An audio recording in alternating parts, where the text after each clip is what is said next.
So do you think that you missed a ship on being an artist? Well, friend, you didn't. As you watch me draw these in this video series, learn how you can be a total success at art at any phase, no matter how young or how old you are, or even if you have a job right now. And that all starts with how my job almost killed my art until I learned this. Now, at the basis of how to do this and how this is gonna work for you comes a major core understanding and a caveat. Look, you need that full-time job. You need to pay the bills, you need to support your families, you need to make sure that you have food on the table, and you need to probably make sure you have a little bit extra for some fun, right? However, though, this has to come from one critical understanding, which is that your job doesn't matter as much as you think it does. Yes, you need it for things. Yes, it does exist. No, I'm not telling you that you should go ahead and quit your job and pursue your passion for art when you don't have any other means of supporting yourself, okay? Your job needs to exist for one of two purposes, and you need to recognize which one it is. Which is, first off, is your passion your paycheck? So that means, like for me, I'm an art teacher. Like, I really enjoy what I do, and I'm able to use my skills in order to fuel my passion. Or you can look at it as if you just have something that you need to do and you need to do that job just to make ends meet, just to financially support yourself and those that you care about, right? In that sense though, your paycheck supports your passion. You have this passion, you have this drive in order to start your own business, in order to grow your own thing, because just to be real with you, your job will replace you if it really needs to. If it really comes down to it, they're not gonna feel bad about having to do that because they have to. And conversely too, if you died tomorrow, your job would replace you in about a week. When you build an art business, I can't call myself into my own office and say, okay, Sean, well, hey, we had a bad quarter, we gotta make some cuts, so sorry man, gotta fire you. Like, you can't fire yourself, and that's why it's so necessary for you at some point to build something that is your own, because at the end of the day, you are working for somebody else's dream, but not your dream. Like, if you're going to just put your heart and soul and every drop of energy you have into that job, that only accomplishes two things. Number one, it enables your lazy coworkers. And one of the things that's been really hard for me to do over the years is to learn to say no to people, as I've also been in leadership positions, as I've also led teams, as I've been responsible for multiple things in multiple careers. That's been rough for me, but I did learn that I needed to learn to say no and to set those boundaries. And then number two, it also enables manipulative management, because they will start to rely on you and start to put more on you than the people that you know in your job right now that you probably resent, because they're probably not doing as much as you, and they're probably getting paid the same amount as you, even though you're responsible for more. And that's not right, and that's why you're having all of your energy sucked dry for what you actually want to pursue. And that's also why later in this video, I'm going to teach you about why and how to manage your time wiser and your energy too. But the one thing I want to let you know, friend, is that your job is there to support you, but it will not enrich you. And that's why I want to introduce all of these, what I call the pillars, for you to actually grow and sustain an art business while you're working full time. And here comes the first one.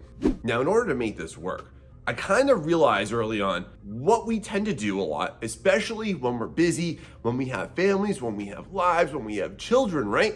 Is that we probably keep some type of a schedule, don't we? And you put down when you have your doctor's appointments, when you have your meetings. We're putting a maximum amount of effort into all the tasks that we hate, don't matter, and won't change our lives and won't do anything for us long term. And we're putting absolute minimum or nothing at all into the tasks that we actually care about, that we need to. And this is why I started to develop a flexible schedule.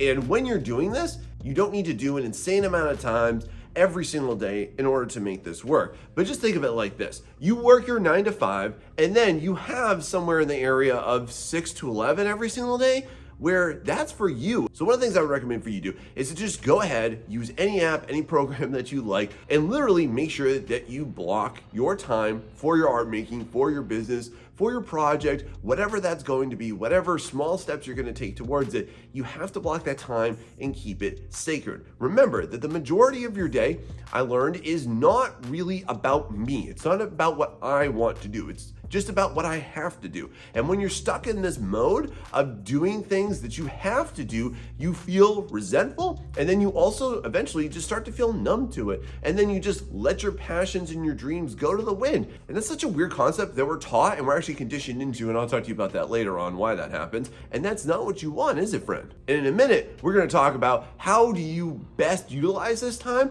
because I get it, you've got a lot of things going on, but you approach it flexibly like this, it gives you this. Obviously, things are gonna come up. Obviously, things are going to happen. Obviously, people are gonna get sick. Obviously, you're gonna have emergencies, right? So if you don't get things done in a certain time, you can shift things around. If it's supposed to happen at this time and it doesn't, it's gonna happen at this time. And look, you've got pockets of time. Just to let you know, the average person wastes about 2 hours a day. And what if you just filled that time alone, never mind all the other time doing the other things like I'm gonna warn you about later in this video. And at the core of this, just think, if you are able to schedule everything else that's unimportant in your life, don't you deserve to schedule the things that are actually gonna change your life? One thing that is a particular sore for me and just so irksome is how many people on YouTube that are really, really accomplished artists and very, very well intentioned, but they're lying to you and telling you that you need to do 50 flippin' things. No, that is dumb and stupid, and I'm gonna tell you why about it. And one thing I wanna encourage you on is just pick your number one thing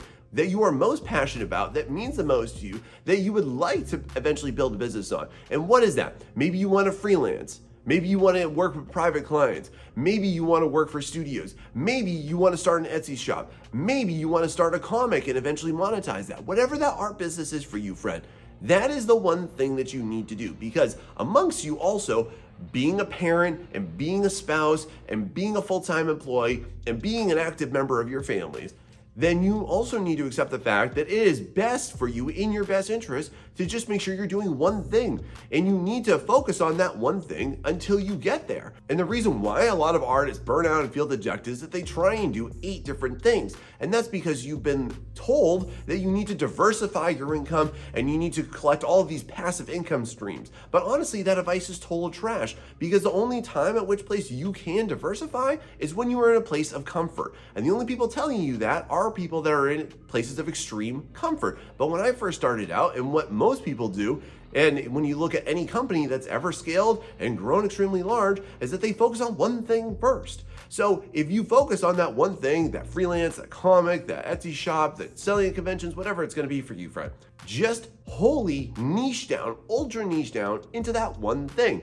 It's manageable, it's sustainable, you'll have the energy for it, and it'll make you feel good because you're actually gonna accomplish. And listen, you can diversify as you go up, but here's what I'm gonna recommend for you once you get to that stage, is you need to diversify within your alignment. So like for me, I was an art teacher, then I built a freelance business, then I started a YouTube channel right here where I teach people how to get better and I teach people how to build their art business, and then I started my private mentorship, which by the way, I've got loads of details for you in the link down below. Go check out my website and learn why it's way better than what you're probably used to right now. And through doing that, through making sure everything was aligned and I'm not trying to do 8 different things that don't even relate to each other, it's been so sustainable for me. It's been comfortable to grow over the years too. And if you're not sure exactly like what you should niche down into, what's the one thing that you should do, let me just make it simple for you. What's the number one thing that you love to do? And if you could do nothing else but that one thing and get paid for it, what would it be? Simple, right? Now here's one other thing that's really simple. Please go ahead and hit that like and subscribe button if you're enjoying this and you're learning how to grow yourself and your business too, because I'm here week to week to give you realistic, actionable advice. And if this is helping you, please make sure you share it with somebody that you know so that we can help out another artist just like that. And now here comes the next pillar you need to do. Now clearly you've probably thought about throughout this video, well, like the sacrifices I'm gonna have to make, and that makes you feel uncomfortable. And then you're also starting to think about, well, what am I not gonna be able to do?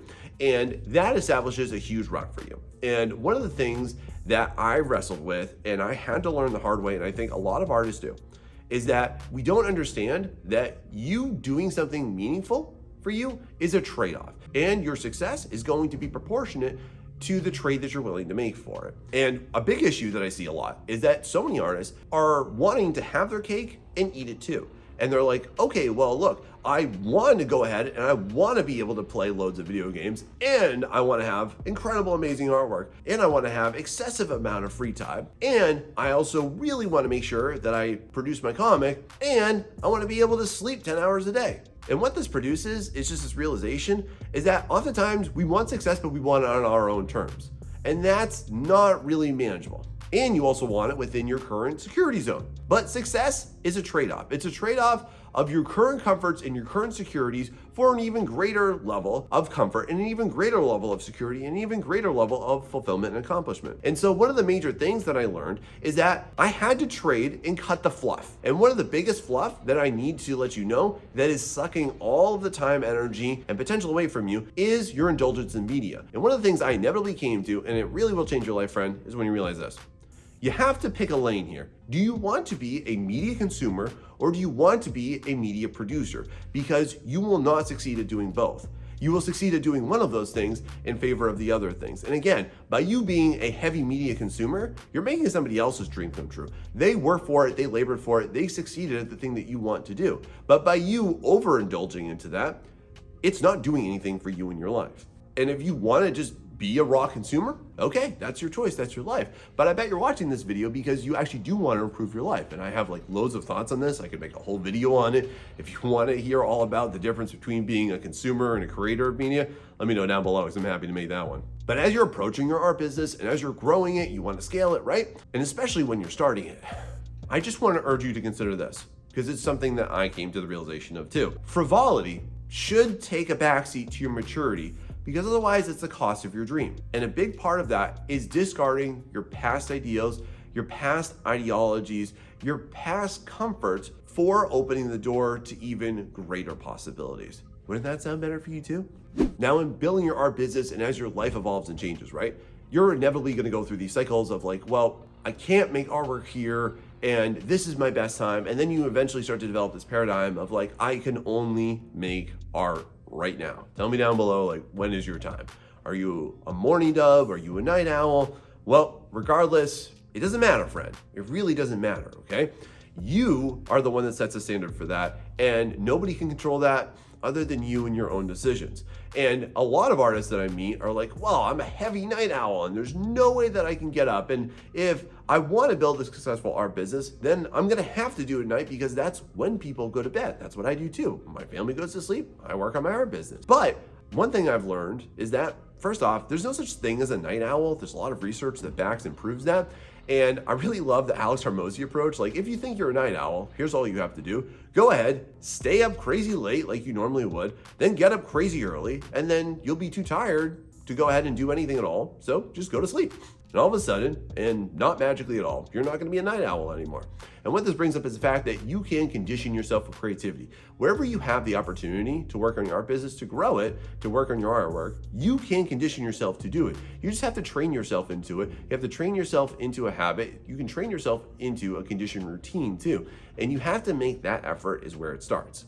And like for me personally, I've trained myself through several different times. I've done it really early in the morning. I've done it later at night. I've done it even on my lunch breaks. Like sometimes you can just work on an iPad. Sometimes you can work on your sketchbook. You can do things in pockets of time. Again, like we talked about earlier, right? Look for those moments and capitalize on them. Because one of the worst excuses you'll ever come to and make, like many people do, is that, well, it's not my opportune time. But your opportune time is when you actually have opportunity for time.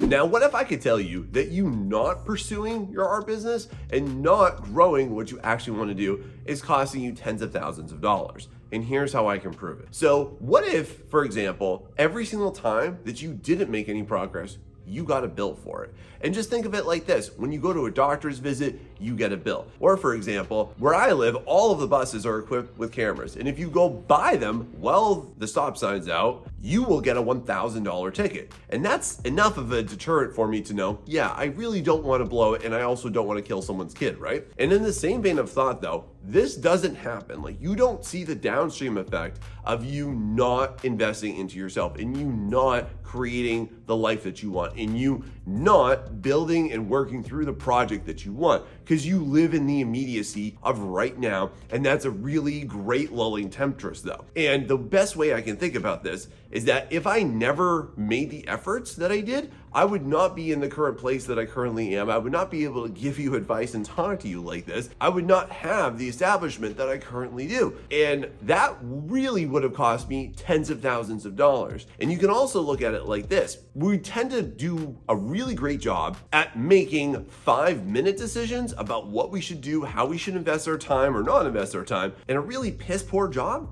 at looking at instead, is this a 20-year decision? How does this look down the line? And just to look at things in a broader scope, but I can also put it to you like this. Aside from being a husband and a father, having a full-time job, running a mentorship, running an art business, I'm also a doctoral student, so I'm writing my dissertation right now. And at the outset of doing this, here's one thing that I came to realize. I could look at the cost of me going to school and getting this and say, that's too much. Right now, it's too much time or it's too much money and it's just not worth it for me right now, or I'm too busy and I've got all these things going, right? But here's the way I looked at it instead. In my current state, just for getting a doctorate, I get a $15,000 a year pay bump on that. And so over the course of the next 30 working years of my life, which will be about what I have by the time that I graduate from my program, I become Dr. Sean, that will net me $450,000 over my working time. So I looked at it as, what is the opportunity cost of this? Because the opportunity cost is me making almost $500,000. And in the same vein of thought for your artwork, look at the opportunity cost by you not investing into yourself. Because all too often, we're only looking at what do we have to do right now instead of what does that look like 20 years from right now. Have you ever considered this? So starting any art endeavor, and especially any art business, having any dreams that are very lofty, right? Inevitably entails that people are going to doubt you. And I want to tell you right now why, from a very young age, I'm so grateful that everybody doubted me and did not believe that I would make this happen. When I was younger, my family kind of looked the other way at me, didn't think that this was going to work, tried to push me into other fields, tried to push me in other directions, when all I wanted to do was I knew from a very young age, I want to be an artist. I want to make this work. I want to be creative. This means something really special to me. And because of that, you either get one of two reactions, which is to be told it's unrealistic and stupid, or people just kind of ignore you and they're just like waiting for you to figure it out on your own. And one of the best things you'll ever feel is when you prove them wrong. When you prove that you're actually, yes, able to do that. Like the first time I ever got an art teaching job, people were like, whoa, okay, I guess you can do this. I guess this is a real thing. Good for you. And then that kind of taught me one major thing. It's not anyone's job to support you. It's an unrealistic expectation that's been thrust upon us to expect everybody to just unconditionally support you. And that's because, like, honestly, most people just don't care about you to that degree because they're not you and they don't live your life. And I learned one major thing as I grew into adulthood. So just to give you another example here, my wife is an amazingly supportive person. However, though, when I started this YouTube channel, she had a lot of doubts and she wasn't mean about it. It came from a loving place. She was afraid that doing this was going to take away from the family and therefore we would have less opportunities too. But when I made this work and I worked for it for a sustained period of time and she got to see the benefits and the rewards of that, then to this day, she still says to me, okay, Sean, I was wrong. And I'm really glad that I was wrong about this because this was great for you and this was great for us too. And so what that taught me is that the most important thing that you have to do is you have to prove that people need to support you. And you need to prove it through conversations and demonstrations. So you need to converse with the people closest to you and let them know what your dreams, your goals, your ambitions, but also converse with them about what you want to do and the actions that you have to take. And then you have to back it up and you actually have to do the thing. You have to take action. You have to show them that you're taking those steps. You have to show that you're making progress. And what that does is that it earns their support. And you deserve their support because you've backed up your words. You've been a person of integrity and you've proven to yourself that you're actually doing something with your life and you're doing something meaningful and you're allowing the people around you to eventually reap those benefits and rewards, because you're gonna have to understand too that your words and dreams are totally hollow if you're not backing them up with action. Have you ever considered that? Now let's also take a look at this over a scope of time, because your most important thing that you're definitely thinking about right now is how much time is this gonna take? Yeah, Sean, it's easy for you because you've got this right now and you can tell us all the things that you think that you should do, and maybe that worked for you, but it doesn't work for me, right? And look, I don't wanna be nebulous, I don't wanna be obscure with you. I'm gonna tell you exactly what you need to do and exactly how much time it's gonna take for you, okay? So the thing that I just wanna hit you with right now is that you need to have 6 to 12 months of hard, focused, consistent efforts in order for you to even measure if what you're doing is anywhere near remotely successful. And I highly recommend that because there's way too many artists that just try it for a couple weeks, try it for a month, try it for a few months, and then they're like, oh, this isn't working. It doesn't work for me, even though you didn't work for it. If you didn't work for a sustained period of time, you don't have data, you don't have metrics, you don't have anything to assess or evaluate and look at, okay, I did this work? Is this effective? Also, here's another thing. What are you investing into it? What are you not investing into it? How are you not using your time well? How are you doing some of the other things I'm gonna warn you about in a minute too? And how is that impacting everything? And the number one issue I encounter a lot is people are like, okay, well, Sean, time's gonna pass and time's gonna go by. It's gonna take so much time. Yes, but you know what, friend? Time is gonna pass anyways. And the same amount of time it's gonna take you to do this is the same amount of time it will take you to not do it. And guess what? Time doesn't care about you, but you should. And I look at this best through the lens of like when I got my first art client.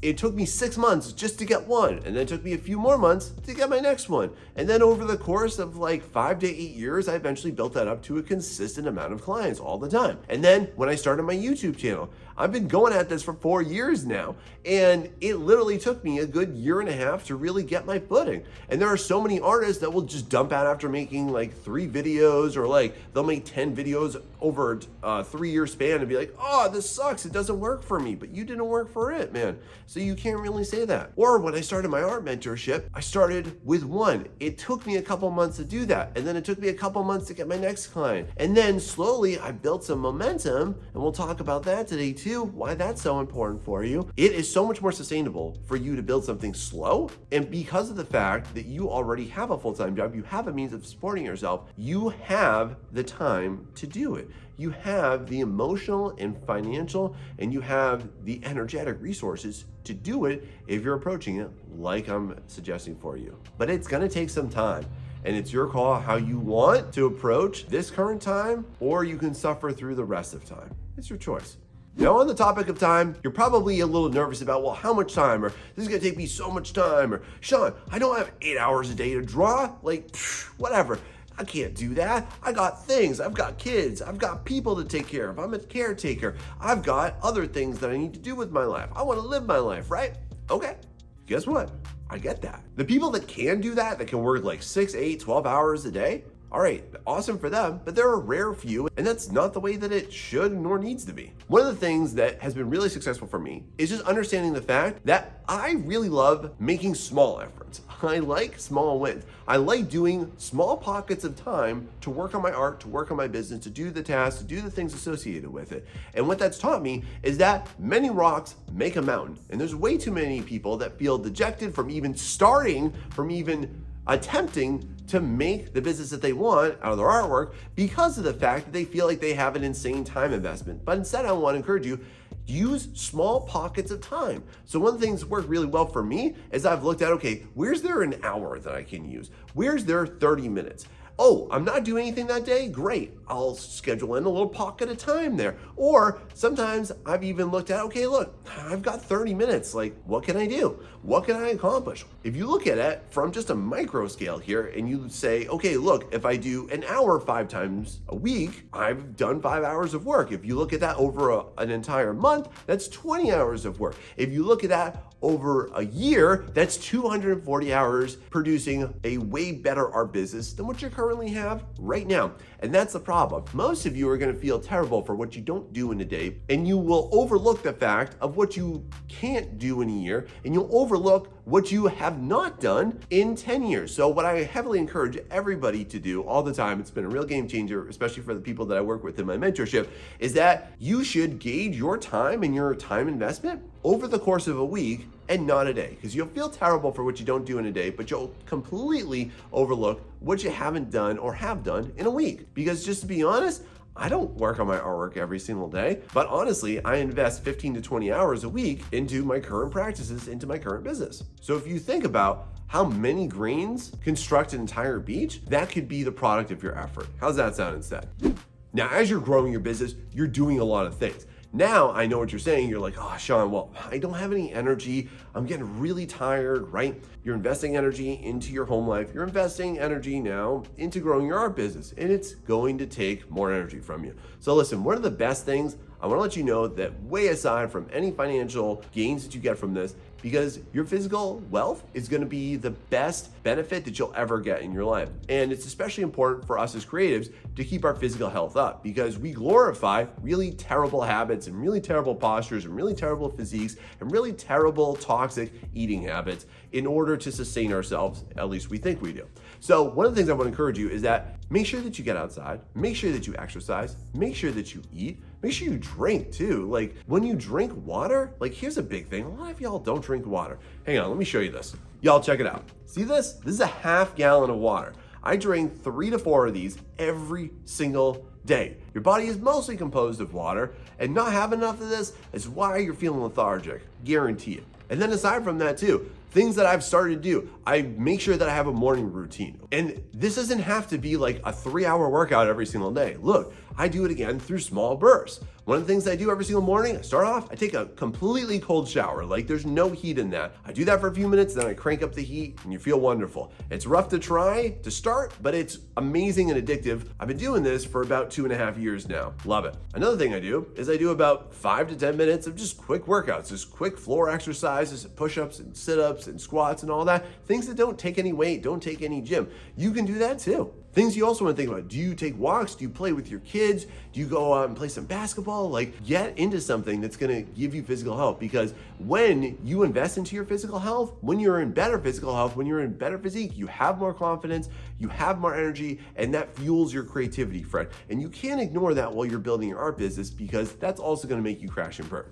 Now, the topic of you building something and you doing hard things and you investing yourself into something that's inevitably, it's gonna have some challenges. Like you're gonna face some difficulties. And then throughout your life, you're also gonna face life difficulties. You're gonna go through highs and lows, ups and downs, seasons of extreme success and seasons of difficulty. But this all brings into focus the topic of mental health. And one of the things that I want to tell you about, I'm not going to give you a big spiel about how you need to sustain your mental health, okay? But what I am going to tell you is an unorthodox but extremely true version of the best way for you to sustain your mental health. And that's through you taking actions towards your goals. Yes, you have a lot of things that you could naturally be depressed, anxious, that you can be concerned with. But honestly, nothing will make you happier, nothing will dissolve all mental health concerns as much as you working towards your goals. Because from you working towards your goals, you gain gratification. From you working towards your goals, you will then gain momentum. And then from all that, that will immediately combat all of your stress and anxieties. Because one thing I've learned is that the place of worst mental health I've ever been in is when I wasn't achieving my potential, when I wasn't working towards anything meaningful. And a lot of us, we're stuck in jobs that we hate, that we don't like, that don't personally fulfill us, that don't reward us. And I've been there too through other jobs. Even though I'm currently in a job in a field that I extremely love and I have a lot of passion for, I get a lot of stuff from, but I've been in that place too. I remember that feeling. It's just sitting there and it eats away at your soul, that you're not doing what you're intended to do, that you're designed to do, that you're meant to do. It's killing you. That's a major cause and concern for poor mental health. And the worst mental health you'll ever feel, my friend, is you failing to try hard at what is actually meaning and relevant for you. And look, I'm not minimizing all of your concerns. I'm not minimizing your diagnosis. I'm not minimizing any issue that you have here. But what I am going to tell you, just very realistically, is this. You staying in a poor rut where you're not achieving what you could is the cause and is exacerbating all of your mental health concerns. Think about it. And look, you have a million reasons to fail. What I'll let you know is that they're all right, but they're also all wrong. And you're gonna encounter all of these. And you're gonna encounter things like, well, Sean, I have imposter syndrome. Well, you know what, you're right, because you haven't started anything, you haven't started working towards it. And once you start working towards it, guess what? Now you're not an imposter, now you're just proven. Oh, Sean, but I have perfectionism. It just eats away. You don't understand, I'm so slow, I can't do this because I need everything to be perfect all the time at all stages. So why is that? You're working on tasks that are irrelevant or unnecessary at that exact point. And you also have unmanageable expectations. Or you're like, well, Sean, I'm so anxious. I don't know how this is gonna work. Or what if this happens? What if I get success too fast? Okay, why do you feel that way? Because you're completely lost in thought and completely undermining actual action. Anxiety doesn't exist in action. Anxiety exists in thought and in future thought. It does not exist in the current moment. So if you're too focused on what could happen, may happen, will happen, then you're just losing sight of right now. I get it. All of this will happen. But the most important thing for you to realize while you're on this journey is this: action equals momentum, and momentum equals trust.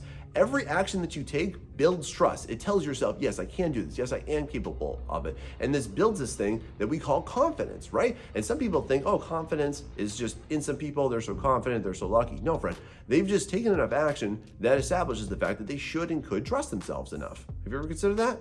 Because this is the main thing. And through trust, guess what you also build? You build self-love. You build self-appreciation. You build faith in yourself. And that's the way that you're going to continue to sustain and grow your art business. But you've never been told that, have you? But it's the truth. So here's a really brutal realization that I've come to. But I'm really happy that I did, because it put me through the ringer to learn it. One of the things that I've always noticed, not just with myself, but also with the artists I work with in my mentorship, and then through my own personal realizations too. And let me just ask you this. Have you ever started to take a step forward and then something awful happens? You get a bill. You have an unfortunate circumstance. Oh, now you got to take care of somebody. Or like, oh, now my job changed. Or I had another child. Now I have to take care of them. That's a bigger time commitment for me, right? Look, I get how all that goes. I had a marriage and 2 kids through building my art business. So I get you, right? The thing I've come to realize is that you're never going to grow when you're comfortable. And most of the time, as soon as things get uncomfortable, that's when you just quit. That's when you just dump out. And that's the easiest time for you. It's like the biggest exit ticket, isn't it? And that's a danger, because I want to let you know this: life will test you when you're trying, not when you're ready for it. And a lot of times we're like, man, I'm waiting for this season, I'm waiting for this moment, I'm waiting for this time opportunity for me to start. When you are the most uncomfortable, when you are in the middle of actually pursuing something, that's when life is going to test you. And when you're leveling up yourself, that's when life gets harder. It becomes like that boss at the end of that hard dungeon. It becomes like that boss in a Souls game. Once you have died 50,000 times, then you finally get there and it still challenges you. That's how life is going to treat you. And the reason why isn't because your life is unfair, isn't because you're not worth it. It's because you have to prove your worth. And one thing that I've kind of come to realize is that every single time that I'm about to level up, life is going to kind of be like that bully to push you down and see if you're going to get back up. And I'm going to encourage you, friend, you need to knock that bully in the face. You need to prove to it that you are superior. You need to prove beyond your circumstances that you are the master of your own life. Because it's way too easy to sit in comfort. It's way too easy to just recoil every single time that you're fearful. But the real riches that you want and the life that you want is on the opposite side of comfort and fear. Have you ever considered that?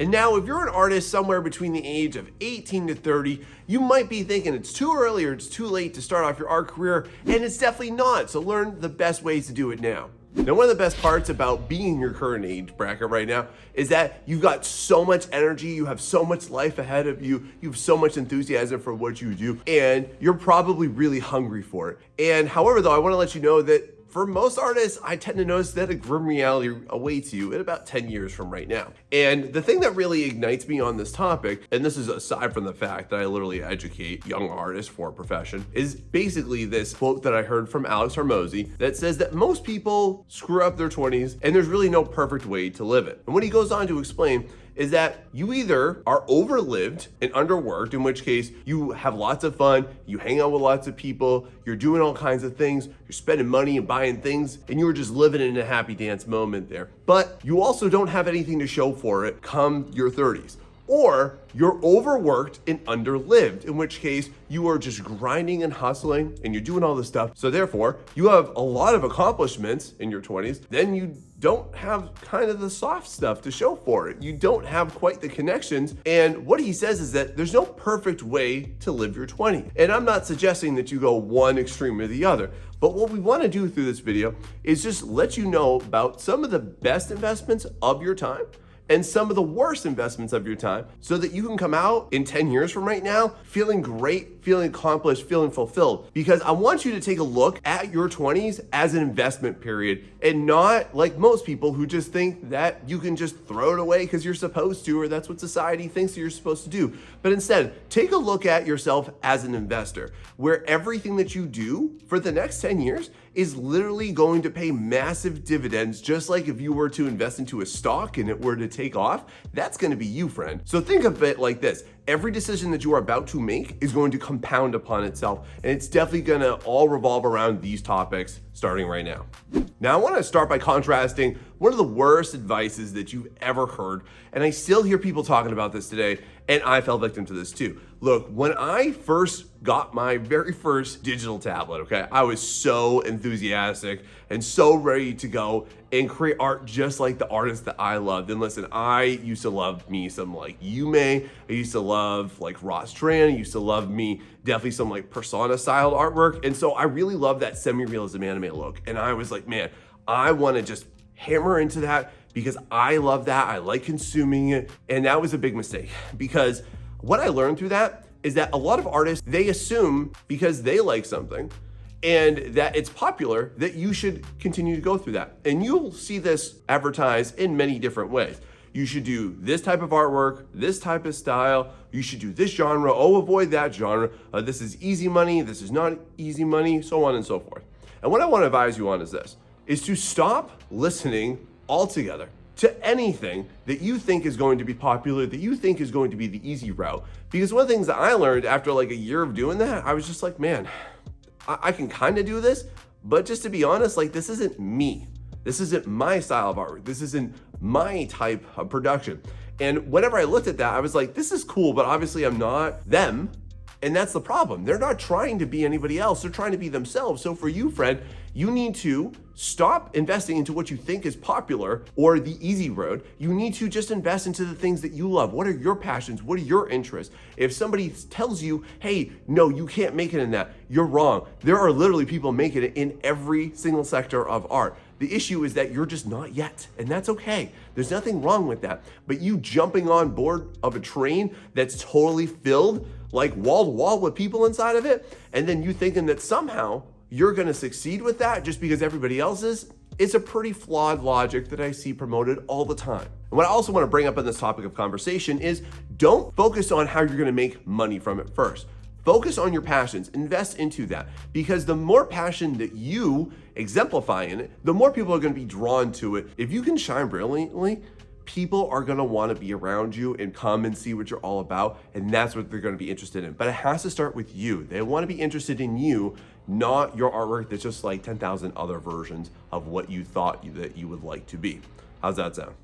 Now, this is a big one that I see a lot of young artists struggle with, and it has to do with what you're gonna do for a job. But I used to feel like I was a huge loser because I didn't work in an art industry and I didn't have an illustration job, and that's really what I wanted to do. I just want to let you know that you're not less than everybody else that did accept that path, that did actually succeed in that. Just because you have to work a job at Starbucks, you have to go work a manual construction job, just because you have to do retail, just because you have an office job that puts food on the table, that keeps you safe, that allows you access to the things that you want to, you're not less than them. And I see this all the time with young artists that feel really deflated over the fact that they're not in that art industry yet.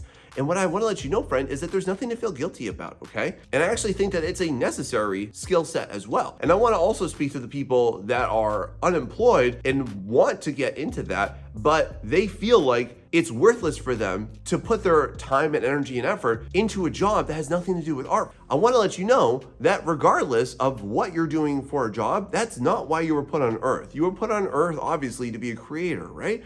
However, though, you having to accept the fact that you have to provide for yourself, you have to take care of all these human needs, is just part of your natural maturation as a human being. There's nothing wrong with that. And through doing that, you develop a lot of hard and soft skills necessary. And what I want to just channel you into is this idea that if you can take care of the financial side of everything, that then allows your mind and your life to open up the doors to the creative side of your life. Because listen, when you have no money, when you always have to bum money off of people, when you're not able to afford things, that closes the door to all your creative outlets. That closes the door to every single access point that you have for your own creativity. And if you are stressing about that all the time, and if you're feeling like, man, I'm such a loser because I don't have that industry level job, or I'm not in that profession, or I'm not doing this at a professional level right now, every single day from 9 to 5, and then therefore I can't be an artist anymore, just ease up on yourself. It's okay.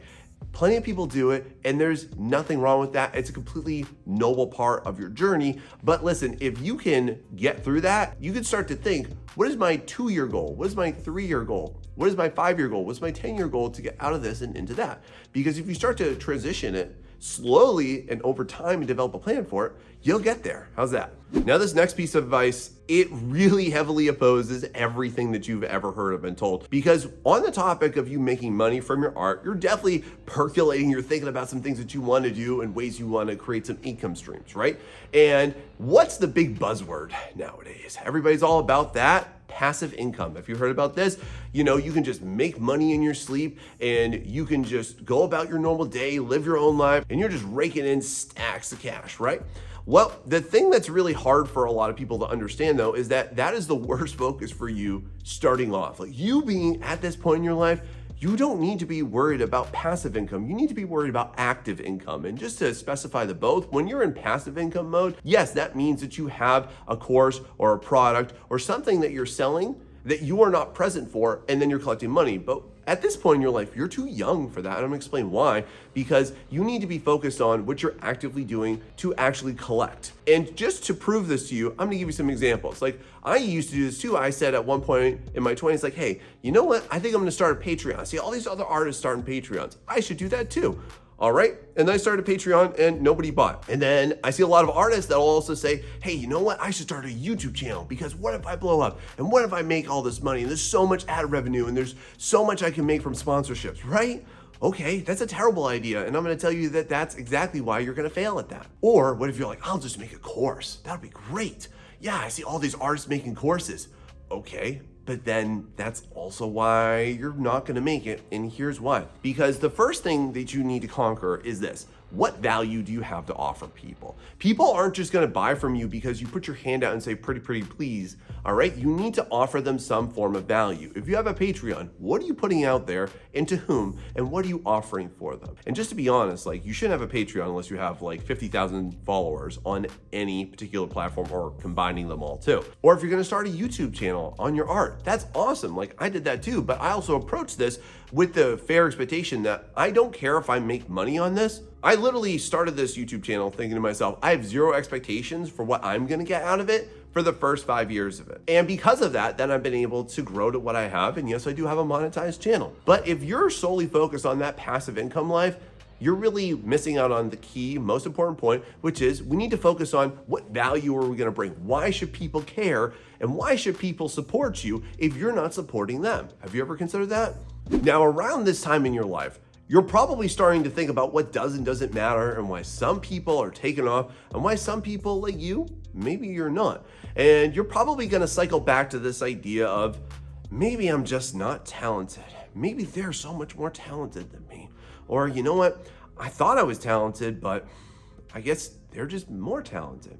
And I think that this brings up a really popular misunderstanding about what you think actually matters for your artistry and for your life. And I think that people really conflate what this word means, but specifically, if you actually go back to the historical and social context roots of this, it's not what you actually build, it's not what you do with yourself, it's what you are born with or not. And so what I want to let you know is this. Whether or not you were born special or not, or that person was born special or not, nobody cares and it doesn't matter. It's nothing special at all. If you feel that ego boost from being called talented, that's really all it is, friend. It really doesn't matter and nobody cares that you were born special, because now what?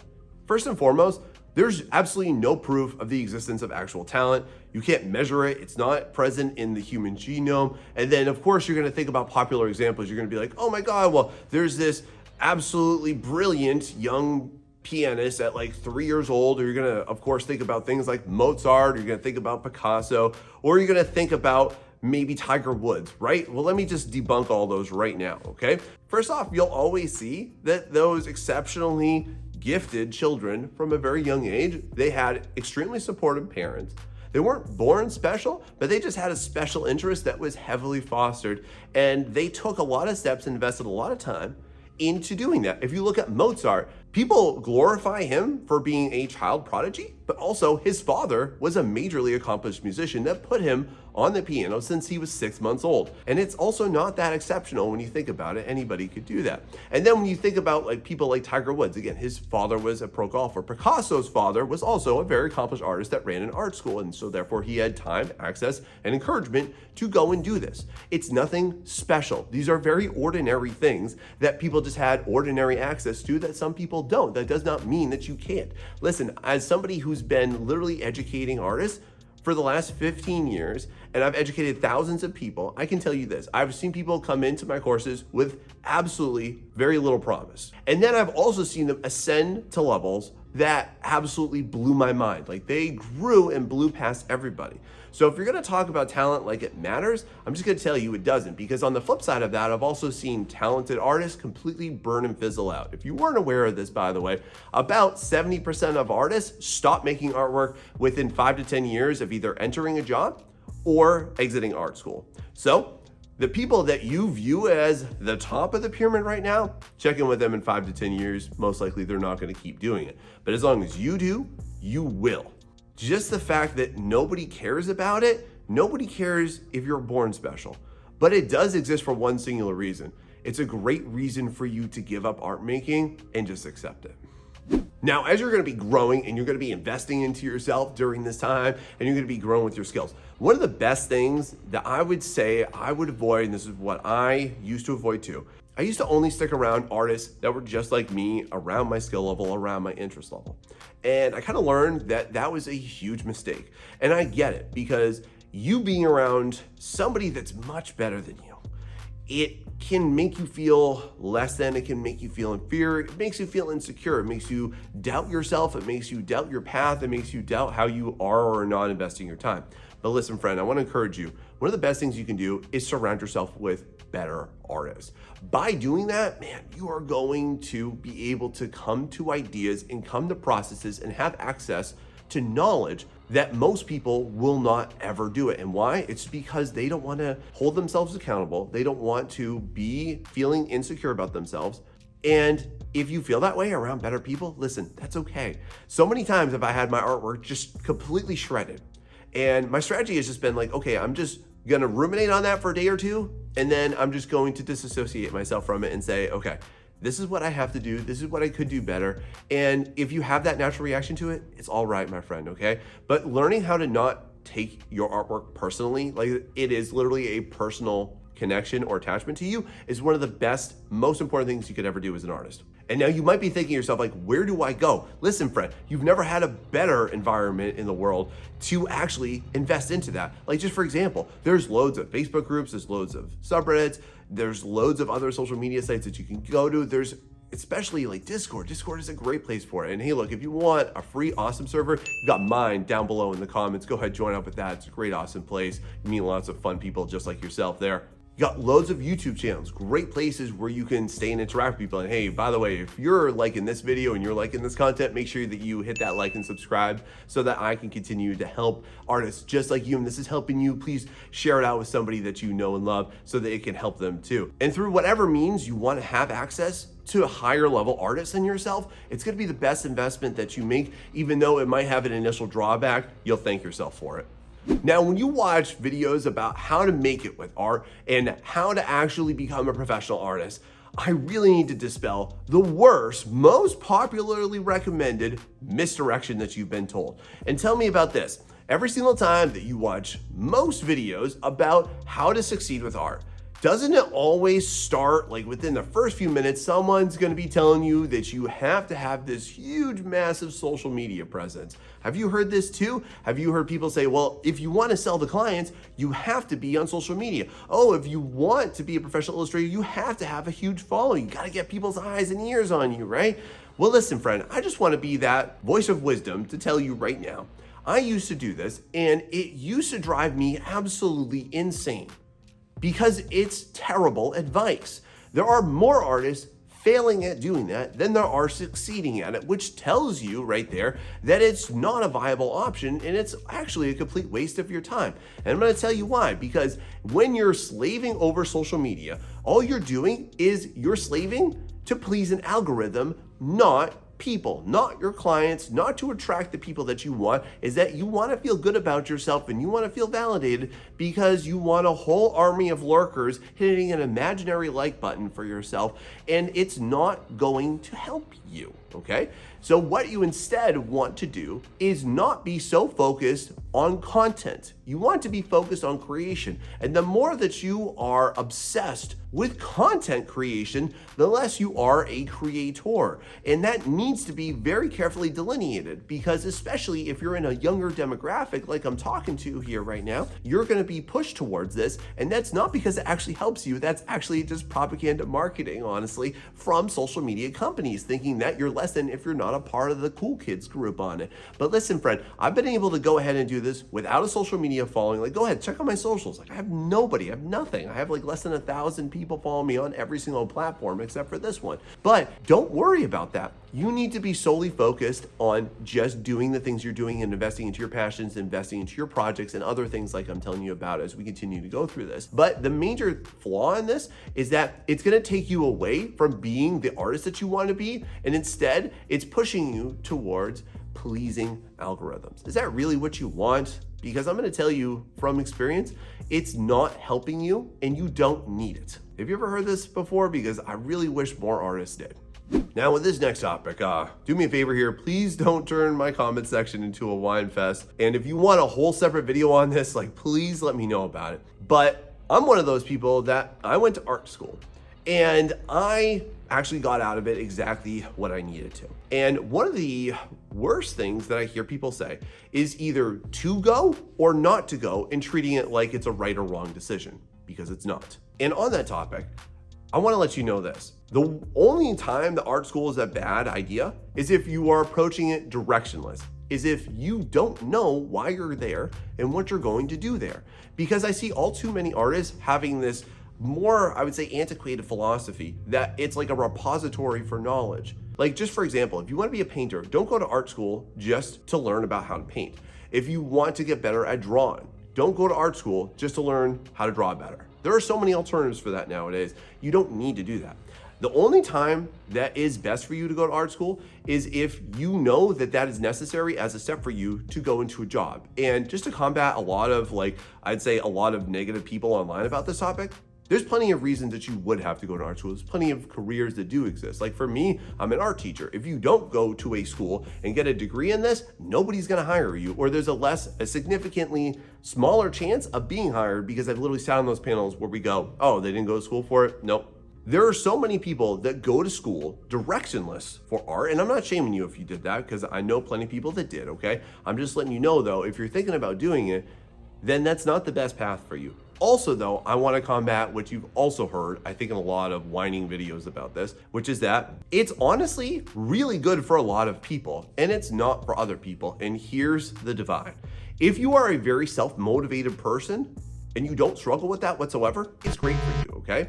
There's so many people that slam schools online, and it honestly drives me nuts, because there's a lot of artists that suck at that, like really. Or you think you're good until you get there and you're like, nah, I really can't structure myself. I can't motivate myself well at all. And I get that. Look, there's not a one size fits all version of your art education, but it doesn't mean that one is good and one is evil. It just depends on your direction, friend. And I don't want you to get consumed with everybody that's like no, you shouldn't do it. Well, honestly, yes, because there's a lot of artists that will completely fizzle out if they don't have that direction, if they don't have the immediate feedback, if they don't have that environment that supports it. Not to say that all environments do support it, because I've heard some really toxic things about some programs. But overall, if you are going to invest into an art school or even an online course, even if you're going to invest into an online university, you have to actually have a direction for it.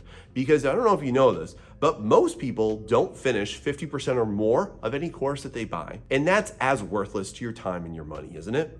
Now, can I help you reshape a common practice that I used to have all the time? And God, this was such a big mistake. I had loads of fun doing it. And so one of the things that I did in my 20s is, man, I used to love to live my best life online. I used to love to play MMOs. I used to love to play video games. And I still do, by the way. I heavily enjoy it.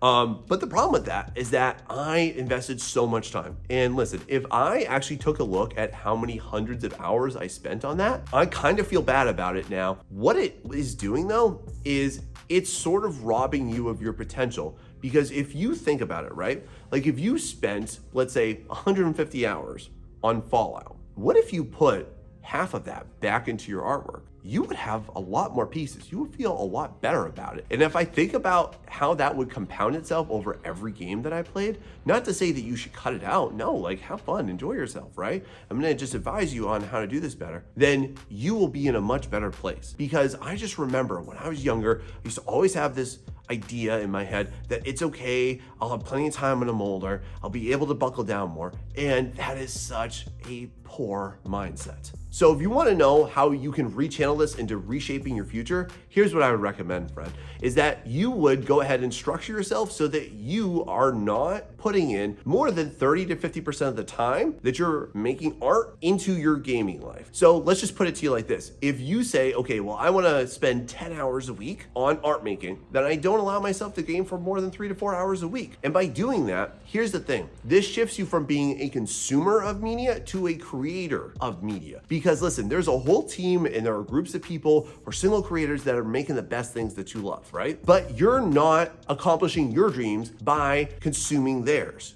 You need to invest into yours because you have great ideas and you have great potential, but you're not doing that. You're just helping somebody else live their best art life at the expense of yours. And that's what I learned. And another great way that you can think about this is this can be a reward for you.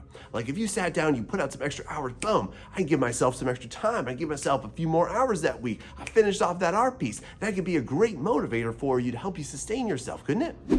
All right, we gotta talk about this big topic. And I'm sure that you've been told this ad nauseum, okay? And I wanna let you know right now that you diversifying your interests, it's a great idea, isn't it? Is the worst idea for you and it will lead to disaster. Diversifying your interests, diversifying your income is going to lead to complete failure, and here's why. Because you're told all the time, you gotta have like 5 to 7 different revenue streams. You're told that, okay, well, I have to have my normal career, plus I have to have a Patreon, plus I have to have a YouTube channel, plus I have to sell a product, plus I have to make courses, plus I have to put out, assets that everybody can buy and have access to. But here's the problem with that. None of that actually relates to each other. Nobody has a reason to actually do that. And for you starting out, again, you don't have the value, you don't have the credibility, you don't have the recognition, you don't have the brand to support all of those things. And the big flaw that I always see is that these are coming from places of privilege when people are explaining this to you. When you're looking at a content creator who's explaining that to you, great, good for them. But they've established themselves enough. And I think about this best in the way that I have been able to do this, because yes, I do diversify myself, but here's a comfortable version of it for you to follow just to give you a roadmap, because it's good at a point, but it's not good for you right now. So for me, I got my job teaching art, then I started to branch out and do commissions, then I started to invest more into that, and then I started a YouTube channel, and then I also started a mentorship. So through doing all of these things, here's what I want to really key you into. All of this relates to each other. Because I know how to teach art, I know how to make art, then I can teach people how to make art, and I can teach people how to run a good art business, and then I can individualize that and personalize it for everybody through my mentorship. And through doing all of these things, here's the best part. I don't ever experience burnout. I don't experience any type of art block or anything like that. And people that are suffering through that do so because they put themselves into a bubble where everything is completely disconnected. Like, there's a reason why I'm not running a Shopify store and I'm not selling at conventions, because it doesn't relate to anything like that. So instead, friend, think about it like this. You can ascend to that. I'm not saying you can't and you never should, but starting off, you need to not do that. And I want to give you some big advice on how to do that right now. So buckle up. Start with one thing. Start with one thing, one interest, one project, one career path. Start with that, then branch out, then branch out, then branch out. It's the same way that your favorite brands, your favorite companies all started. They didn't make 20,000 products. They started with one thing. Ford started with the Model T before they started making everything else.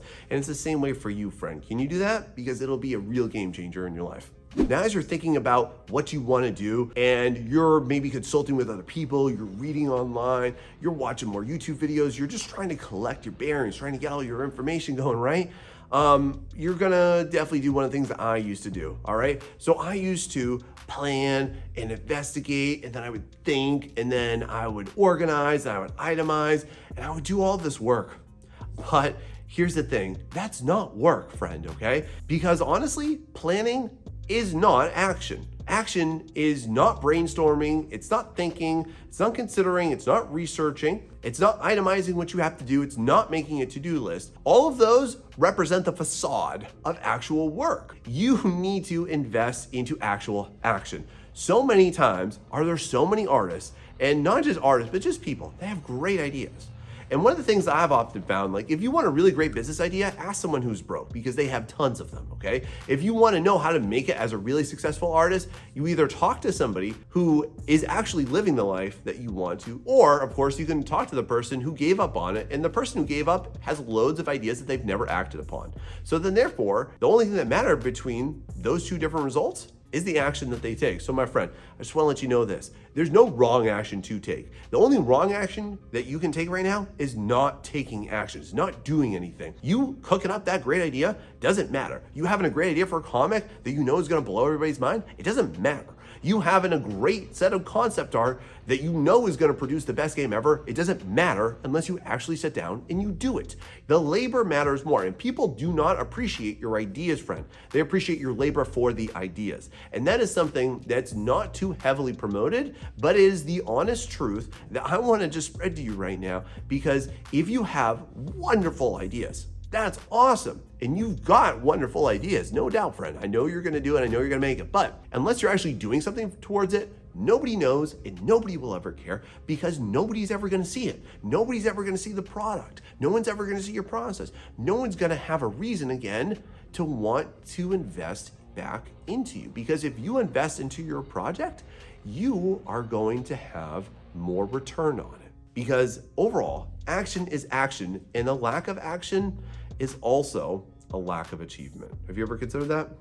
Now, on the topic of you taking action, one of the biggest obstacles that's going to come up in your path is that you're going to be worried that what you're going to do, it's not the best version of it, right? And you're going to be like, well, I can't produce this comic right now. I can't make these characters. I can't start making a portfolio because I'm not at my best level. I need to learn more. I need to do 50,000 more sketches of thumbnails. I need to go ahead and I need to take more courses. I need to learn more, and then I'll finally be ready. But listen, friend, you waiting for perfection is not the right thing to do.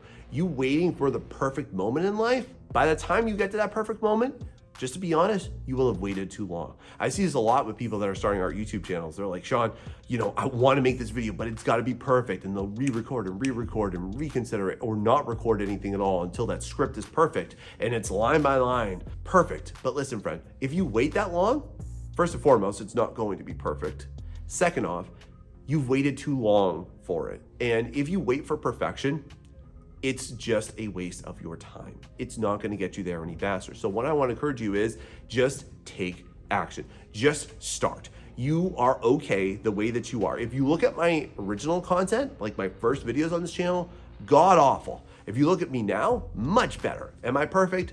No. Sometimes I even shoot videos, even after I'm done recording, I'll be like, oh my God, I should have done this, I should have done that. Or I'll complete a portfolio piece and I'm like, oh, I wish I did this, I wish I did that. And unless it's a big issue, I'm not gonna do anything about it, because you having the experience of done the thing, it gives you something more important than the perfect version of it, which is wisdom. You can take that wisdom, you can apply it to the next thing. If you make a misdirection, you can redirect. If you don't like the way you did something there, you can do it the next time. So what I wanna encourage you right now is just make sure that you're doing something and you're not waiting for it, because you waiting for it is also you waiting your life away. Do you really want that? Now I want to tackle a really big, relevant topic for us all right now, especially as young artists. I'm afraid you might have been negatively influenced towards this. And it's on whether or not you should use AI because you're feeling compelled that you have to. You're feeling like if you don't learn this skill set, then you're not going to be able to get a job, then you're not going to be able to stand out, then you're not going to be able to have a career or a focus in there. But here's what I want to let you know, and I'm just going to give you the factual truth, is that you using AI does not help you attract people to you, it detracts people from having interest in you. And that's just because you're starting to blend into the crowd again. You're starting to be a part of that herd of people that are afraid. And one of the things I want to let you know, and I get why you're like this, because I used to be like it too when I was younger. I used to be very impressionable. I used to be very concerned about how people thought about me and what my prospects would be. But what I also learned through that process is that that is holding you back. And you having this fear that you having to shortcut your process and not invest into yourself is actually going to hurt you very much long term. Because I can tell you right now that from what I have seen and what I have heard, nobody is getting hired for AI image generation. There's nothing new, there's nothing special. And if they are getting hired at some weird places that are trying it out right now, because this is definitely a bubble that exists, and I'm not gonna ignore that, they're not getting paid well. They're not doing the things that you want to do. Also, there's nothing coveted about it. Like an art director looks at somebody that uses AI and they go, pass. Because literally all you're showing them is that you can't do anything. You're showing them your weaknesses and not your strengths. You're showing them general art, but you're not showing them your art. So you have nothing special to bring to the table. And one of the things I want to encourage you on is I want you to definitely invest into yourself so that you have a stronger degree of mastery than time efficiency, because you should not and cannot conflate the two concepts. It's not the same thing. You having more time on your hands does not mean you have better stuff on your hands. Does not mean that you learn more. All that does is it really makes you blend in and not stand out. And I just want to ask you, like, if you think that you need to blend in to stand out, is that really a recipe for success? Because that sounds like a recipe for failure, doesn't it? And so you might be thinking to yourself, well, Sean, I'm way over that age gap. What if you're over 30? Well, if you're over 30, think about this. Now, for most artists over 30, what I generally tend to find whenever I'm working with them, whenever I'm talking with them, is it initially comes with some sense of guilt, some sense of remorse that you're not quite where you want to be. You didn't hit that goal that you wanted to. By this point, you wanted to be here, or you wanted to have accomplished this, or you wanted to do that thing.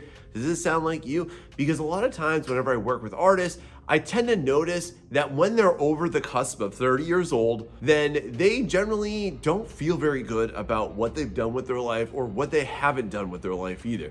And one of the things that I just want to put you at ease, friend, I want to let you know about this. It's okay. Like, look, it's not too late. You have not failed to launch or anything like that at all.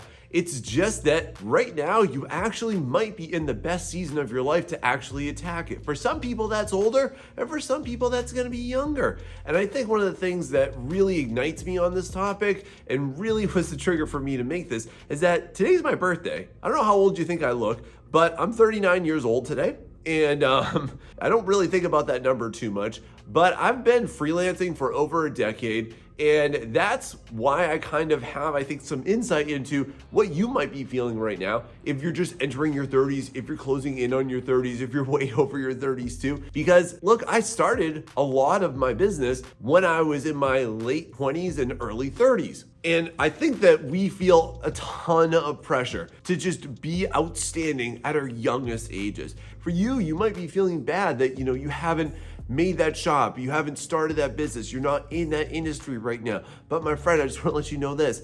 That's okay. There's nothing wrong with that. But your perception of that is what's really torturing you, not your age. Art is not one of those things that you have to accomplish at a young age. You don't grow out of art. You don't age out of it. This isn't boxing. It's not pro wrestling. This isn't football. There's no like peak time. You can be an artist throughout your entire life. And that's the most beautiful part of doing this thing and doing the things you want to do. At no point are you too senior to go ahead and start this journey. And I want to help you start this journey today by letting you know some really practical tips and advice throughout this so that you can apply it and then you can chase and achieve your art dreams. How's that sound? You ready to go? Now, one of the things that I hope that you realize up until this point is that the majority of your life at 30, or if like you're a little over 30, whatever, it's not been yours. But I just want to let you know that you lived about the first 25 years of your life not even living your life. You lived someone else's life, you lived society's expectations of your life, but it's not your life. But listen, friend, just because you have done what you're doing right now does not mean that you are a slave to doing that for the next 30 years of your life. So one of the things I want to let you know, friend, is that I want you to think not about what you have done. Nobody cares. It's okay that you got a job or you got that degree or you did it or you didn't use it. It doesn't matter, friend. If you still want to be an artist and you still want to achieve those art dreams, think about how you doing that. You're now in charge of that. And what I think that we're really good at is we're great at making 3-minute decisions, even 3-month decisions, 3-day decisions, but we really suck at making 30-year decisions. So just think about it like this. You've already lived for 30 years of your life. Do you want to live the next 30 years hating it and regretting it and it's sucking? Or do you want to live it amazing? Or do you want to live it doing the things that you want to accomplish? Or do you want to live it inspiring yourself and those around you and being a good model for your spouse, for your kids, for your community, because you actually chase your dreams, chase your art dreams? Because you had minimal choice and minimal direction in the first stages of your life, now what? Now what are you gonna do? Because you're ready for it, friend, aren't you? And I best think about it like this. You have to think about the opportunity cost of you not chasing that dream, of you not chasing the artist that you want to be. And to give you a personal example on this, I kind of realized that if I did not pursue my doctorate degree, I would lose out on $500,000 over the course of my lifetime. But for you, you don't know what that opportunity cost is. You don't get a bill every single time that you don't do something. You don't get a notification from your bank that says, oh, you just lost $10,000 because you didn't try to get a freelance job. Or, oh, you didn't lose $30,000 this year because you didn't open up the Etsy shop. Or, oh, you didn't lose $100,000 because you were too scared to start your comic. But that is the reality of your life, friend. And if you're ready to embrace the next 30 years of your life, buckle up, because here are some things you need to think about. Also, at this stage in your life, you should be really, really ready to invest into your project. And tell me down below, like, what is your dream project? What is the thing that you want to do? What is the thing that you want to achieve? Is it that you want to work in a professional environment? Is it that you want to go ahead and illustrate for like Magic the Gathering or Legend of the Cryptids? Or do you want to make your own board game? Or do you want to make your own miniature set for some game? Or do you want to go ahead and, I don't know, you want to make book covers? Or do you want to sell at conventions? Like whatever that is, if you want to make a comic, whatever that is, now is the best time for you to do it, because you should have, again, a lot of that stuff that was getting in the way out of the way at this point.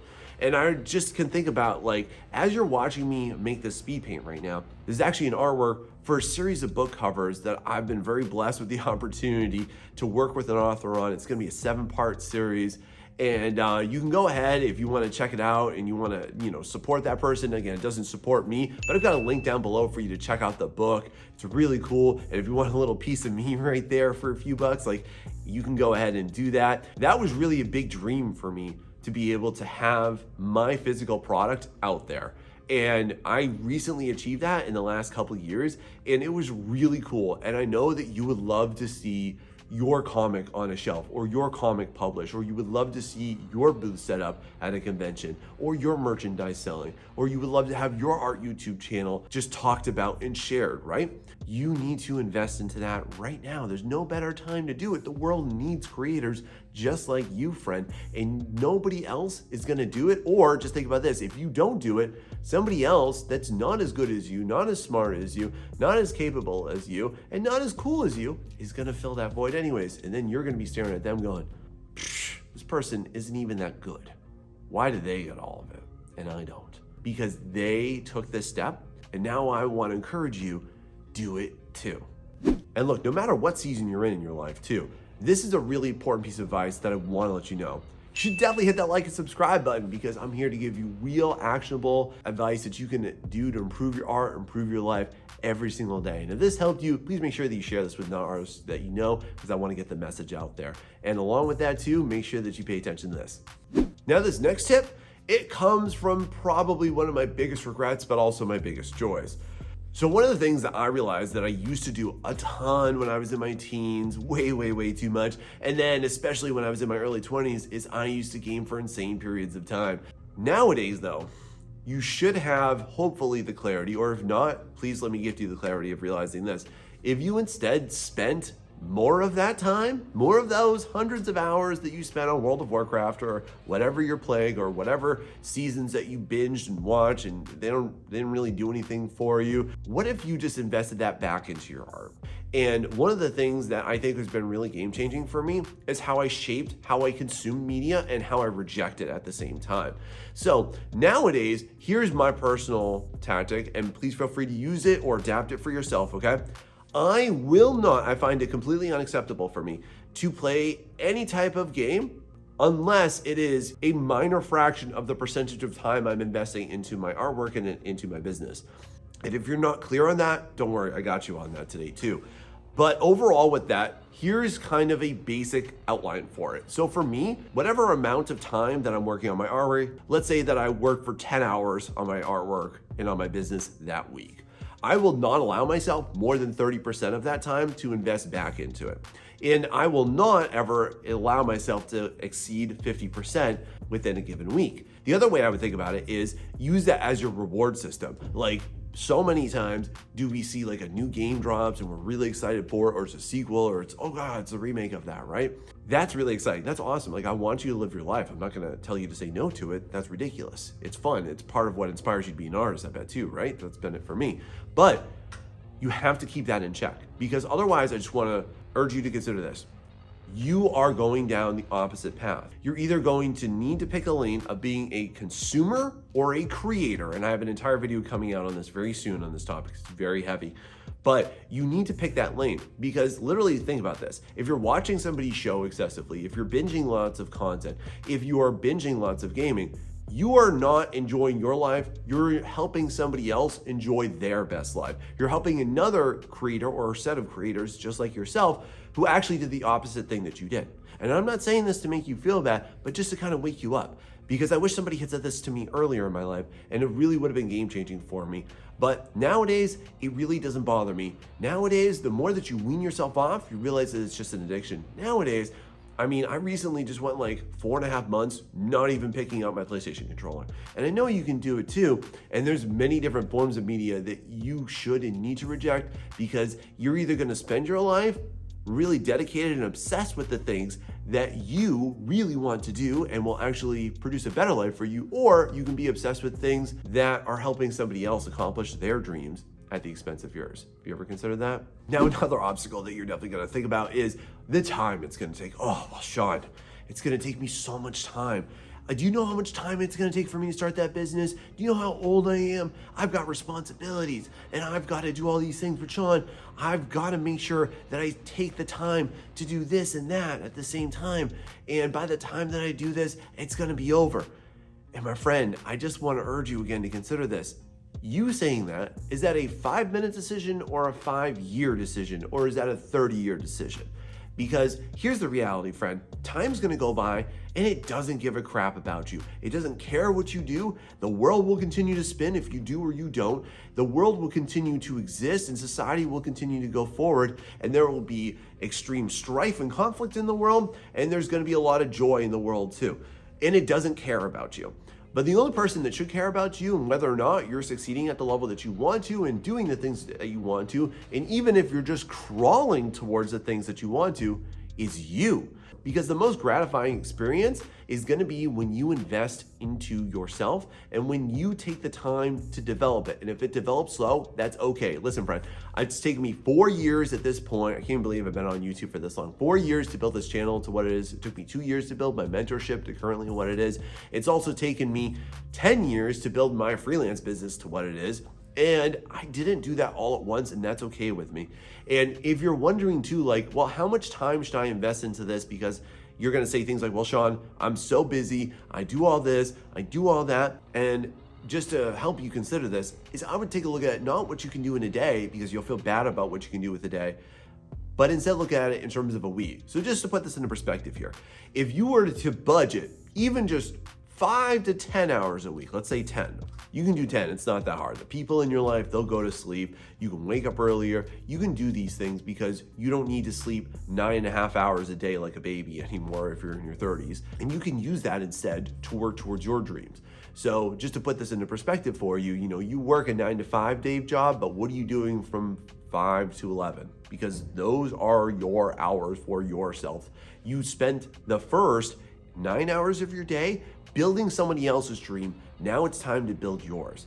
And just put this in perspective, if you spend 10 hours a week, every single week for the next year into your art and growing your art business or just your art project, whatever that's gonna be, friend, that would be 40 hours every single month, and that would be 480 hours over the course of an entire year. And a lot of times we feel terrible about what we can't do in a day, and we completely overlook what we can do in a year, and we'll completely overlook the 4,800 hours that you could put into it over the course of a decade. Have you ever considered that? And if you're like, well, Sean, how much do you do? Let me just spill the beans for you. So I generally work about 15 to 20 hours a week, every single week on my art business, between my freelance work, between my mentorship, between my YouTube channel. That's generally what I do. And it's not that hard, and you get to grow into it. You don't have to do it all at once, but I did start and I expanded it outward. And you can do that too, friend. But just take it in baby steps. See what you can do. Log your time. Figure out what you can do, because time is going to pass and it doesn't care what you do or don't do, but you should. Now, if you're like me, you might be at this stage in your life and there are people that don't quite agree with you. Are you like that? Do you have friends and family that maybe they put you down? Maybe they tell you that your art dreams are stupid, or they tell you that it's too late, or they tell you that you missed the boat on it, or that this isn't the best time, or you're too busy right now? Or do you have kids? Do you have a spouse? Do you have family members that you have to take care of or go visit very frequently because they need you? And all of those things, those are definitely barriers, but they're not prisons. And if you start to view those opinions and those people as your prisons, I'm just gonna warn you right now, that's gonna be a self-imposed sentence that you will never be freed from. And one of the best things I ever did, because I grew up with a family and around people that were very dismissive of my artwork, and when you like this too, like I was generally urged into like more practical careers, more realistic careers. I'm not saying that they all did it from a cruel place, but it was definitely something that I had to learn from an early age. How do I avoid that? And the best thing I ever did with my life was just this, and especially at this age, you don't have to see your family members. You don't have to talk to certain people. You are not obligated to be around anybody that doesn't help encourage you and make you feel loved. So one of the things I'm gonna encourage you to do is very simply is to start to create and assemble your own echo chamber, okay? And I'm not saying that in like some weird narcissistic way, like, oh, you can only be around people that agree with you, but I'm just gonna say this. If people don't believe in you, if they put you down, you don't have to be around them. And you can put this in one of two ways, is that number one, you can limit your exposure to them. You can straight up tell them too. This doesn't have to be a mystery. This doesn't have to be you weird and just dodging them and you just being sketchy about it. But you can literally be like, hey man, that's really not what I want to hear. I'm at this stage of my life, like this really means a lot to me. And I really need you to support me, or else I think I'm gonna have to limit my time with you. Or you can just back off and you can just not pick up their phone calls and not respond to them. And you don't have to have anybody in your life that doesn't support you. And I think that doing this was one of the best things that I ever did, because one of the things that we are conditioned into doing is we're conditioned to make sure that we always have people around us regardless. And sometimes it can be like your friends from high school, and like if they're all a whole bunch of losers that haven't accomplished anything in their life, and then they're putting you down for their art dreams, they're not the best squad for you to hang out with because they're not doing anything that you want to do. And we'll talk more about that friend group in a minute. If you start surrounding yourself, you'll start feeling more empowered to do the things that you want to do, and you'll feel more propelled to actually hit those. Have you ever considered this? Because if you're not doing this right now, I'm going to tell you, it's going to be a big anchor holding you down. And you just don't need that. Now, at this stage in your life, and the fact that you're even watching this video and you're wanting so bad to want to be an artist and to chase your dreams, one of the things that I'm going to say, I'm going to take a really educated guess on, is that you're ready to buckle down, aren't you? You're ready to finally work. You're ready to go ahead and ignore all the stuff that you used to do. And this just kind of reminds me of what Alex Hormozi says, which is that there's no best way to live your 20s. You either live your life as an overworked, underlived person, or you live your life as an overlived, underworked person, and therefore you're underachieved. So in that sense, most people are dichotomously on one end of that barbell or the other. You being at this stage in your life, 30s are typically where people take off. This is not your anchor. This is not, again, your moment to drown in just whatever decisions, good or bad, that you've made, but it's actually your opportunity here to really seize control because you're ready to work. You're done with FOMO. You don't care what other people are saying or have done, like I'm going to talk about in this video later. You're ready to go ahead and really get into it. And one of the things that I want to encourage you on, as you're really going to start to invest into yourself, here's one philosophy I want you to adopt, which is that everything that you can do, but you just have to make it manageable. And this heavily combats the mindset of being realistic. Have you ever been told this? Oh, that's not realistic. Oh, you're too old. That's not realistic. Oh, you can't be an artist anymore. That's not realistic. Or AI can do that. That's not realistic to be an artist anymore. And that's all trash advice. And one of the things I want to tell you just realistically about anybody that tells you to be realistic, although they might be coming from a good place, they're saying it while looking down on you. And the reality is that every single time that somebody says that, they're also saying, I don't think you can do that. On that note, one of the things that I would very much encourage you instead to say is, okay, how do I do that? How do I make it manageable? So for me personally, I'm a husband, I'm a father, I'm a doctoral candidate, I have a full-time job, I run an art business, I run a freelance business, I run a mentorship, and we're going to talk today on how to manage that too, by the way. And instead of you saying, oh, that's not realistic, I want you to instead think about, okay, how do I manage that? How do I do that in small steps? How do I do that in increments? How do I start to build towards that? Because if you're just concerned with being realistic, that's just a completely subjective opinion. Your version of subjective reality is completely different than somebody else's. Like if I lived the life of like Ross Tran or some other huge, massive artist and YouTuber and convention seller and merchandise seller, I would probably break down. Or if he lived your life, he'd probably be like, oh, it's a piece of cake. And that all just comes down to the fact that life becomes manageable according to our expectations and according to our perceptions of what it's going to be. Are you ready to go ahead and just buckle down and do the work that you really want to do so that you can again live the next 30 years of your life proud of yourself rather than looking back and saying, I wish I did this? Because you're not going to get many more times to say, I want to live the next 30 years of my life in the best season of it. Now let's talk about a big trap that's going to come out too. Every single time that you start to talk to people that maybe you work with or the other people in your life, or how about the people that you went to school? Do you follow them on social media and they're going on big elaborate trips and they're moving up in their jobs and they're starting to have kids and they're getting married and they're going here, there, and the other place. And meanwhile, you feel like you've been frozen in time. Am I talking about you right now? Because I think that this exposes one of the worst traps that people in their 30s often figure out. And I want to tell you why all that stuff I just said is generally all just a giant, ugly facade.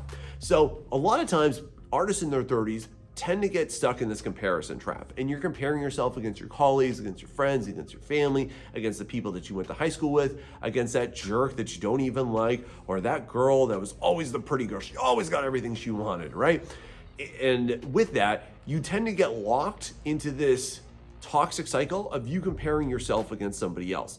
And for you in your 30s, that's not ever going to serve you, friend, okay? Because just to let you know, you're thinking about them, they're not thinking about you at all. Like, you don't even exist in their mind to the degree at which you're allowing them to live rent-free in yours. So at this stage in your life, friend, I just want to urge you, and especially if you're like coming out of your 20s into your 30s, to think about this, which is that 90% of everything you see online is complete and utter crap. Like, for example, everybody in their 20s, I remember this, was like going out and always buying the latest games and the latest system and the latest shoes and the latest threads, and they're going on big elaborate vacations here, there, and the other place. They're buying big, huge cars, and they're buying houses and everything. But here's the thing. They're buying it with money that they don't have. They're throwing it on credit cards that they never pay off. They're taking all of these trips and vacations and doing exotic things to keep up appearances, and they actually can't do it, or they're doing it at the expense of things that actually matter to them, or they're buying big houses to impress other people that nobody cares about. And this sounds a lot like the rhetoric from Fight Club. Are you familiar with that? Because it's exactly kind of what Tyler Durden says. We buy things to impress people that don't even care about us. And I remember watching that movie in the 90s, and still to this day, I'm like, that is one of the most profound things I've ever realized about consumerism. And you can't think about that, or especially, here's another thing too, don't look at other people's success in relationship to yours, because you don't live their life. And a lot of times you don't know what struggles people go through in the shadows, when the lights are off, when the door's shut to their houses, and you might not want to pay the price for their success. Or even if they seemingly are more privileged than you, so what? Then guess what, friend? You have a better reason to succeed. You have a better motivation than they do, because if somebody else has gotten more than you because they've been gifted a more privileged life than you, then guess what's going to happen the second that they hit any type of friction? They're not going to know how to handle it. They're going to crumble. And you, friend, though, you've been through the ringer. If you've made it to probably around this stage in your life, you've had to deal with some tough things. You should have some mental fortitude to you. You should have some toughness, right? And use that in order to propel yourself into the future, because that is an amazing advantage that a lot of your younger colleagues don't have. But regardless, though, you comparing yourself to anybody else, it's never going to help you, but it will hurt you pretty bad. Now, on the topic of friends, you probably have had roughly the same friend group for a long time, or maybe you don't have a friend group too. And for us as artists, we tend to live the life of hermits. I tend to notice a lot. I've done this for a lot of my life too. I'm hyper selective about whom I associate myself with, both because of who they are and what they do and how they make me feel energetically when I'm around them. And one of the things I want to urge you to consider is that friend group, and especially your art friend group, okay? I think that one of the hardest things for us as artists is to connect with people. And like, for example, nowadays, it's so easy to do it. You have Facebook groups, you have Discord servers. I have a link to my Discord server down below, by the way. If you want to join, it's totally free. Go check it out. And that is one of the best advantages to being in our current time frame, in this current era, is for you to hook up with other artists online. But then here's a big thing I want to let you know about. You must make sure that you don't just be friends that are at the same level as you or lower than you. Be friends with better artists than you. Because if you are friends with better artists, they're going to force you to level up. If you've never heard this, you are the accumulation of the 10 people that you spend the most time with in your life. And you will only achieve to the degree of like the average of what those 10 people do. So just for example here, like if you hung out with 10 alcoholics, you're probably the 11th. If you hung out with 10 delinquents, you're the 11th delinquent. And therefore, if you make sure that you insert yourself into a big group of really successful artists, of people doing the things, interested in the things that you want, it's gonna help propel you there, because you're gonna have a lot of help, a lot of resources, a lot of community for you to do that. And that's why I started my Discord channel, because I didn't feel like there was a lot of good ones out there for it. That's really powerful. It's been really great for me to link up with different artists, to link up with artists that are way more successful than me, that are working in industries that I'm really curious about, that are accomplishing things that have always been of extreme interest to me. And that's also gonna do this for you, friend. It's gonna open your mind to things that you weren't aware of, or possibilities you didn't know you exist. Like, just for example, like I didn't know that I could start a mentorship and coach people in art until I was exposed to it. I was exposed to it through the groups that I was a part of. And if you're curious about my mentorship, by the way, as I've been talking about it through this video, there's a link down below for it. Go check it out. It'll change your life, just like it has for tons of other artists just like you. But you need to have that exposure to it to open up your mind to it, because most of the time, our minds are closed off to only what we're familiar with. You ever hear about that? Now, I have a really big reality bomb to drop on you. And you may or may not like this, but it's just the truth. And I feel, however, though, that you're mature enough to handle this and to process it in the right way. So a lot of times, especially when I'm digesting like YouTube content, there seems to be an overall softening of people's character that's leading them to absolute demise and leading them to quit art, and it's really sad for me to watch. And what I generally find is that there's a lot of creators that are in this post-season of success, and this is why I don't recommend that you listen to it. They're in this post-season of success where they're already on top of the mountain, and they can be like, okay, if I was gonna do this all over again, I would go slow and I would take it easy and I would take tons of breaks and I would monitor my feelings a ton. And all of that just relates to you staying in your comfort zone. And the thing that bothers me so much about hearing this advice is how deliriously ungrounded it is and how unmanageable it is. Because just realistically, those people that you look up to that have done the things, like they were freaking warriors, like they really killed it. Because look, they had all the same excuses run through their heads that you have right now, but they just didn't give into it. And I think that what that promotes is a sense of entitlement. Like you have to give into yourself. You have to treat yourself. You have to be self-indulgent. And I think that that's wrapped up neatly in this bow of self-care, but really what it just promotes is self-coddling.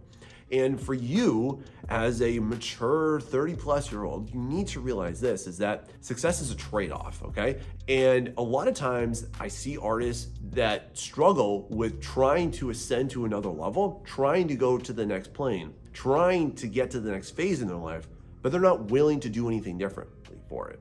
And that's a problem, because just to be honest, like you can't have your cake and eat it too. And a lot of people are like, well, I want success, but I want to do it on my terms. Or I want to continue to be as comfortable as I am, wasting as much time as I am, and I also want to accomplish these really big goals.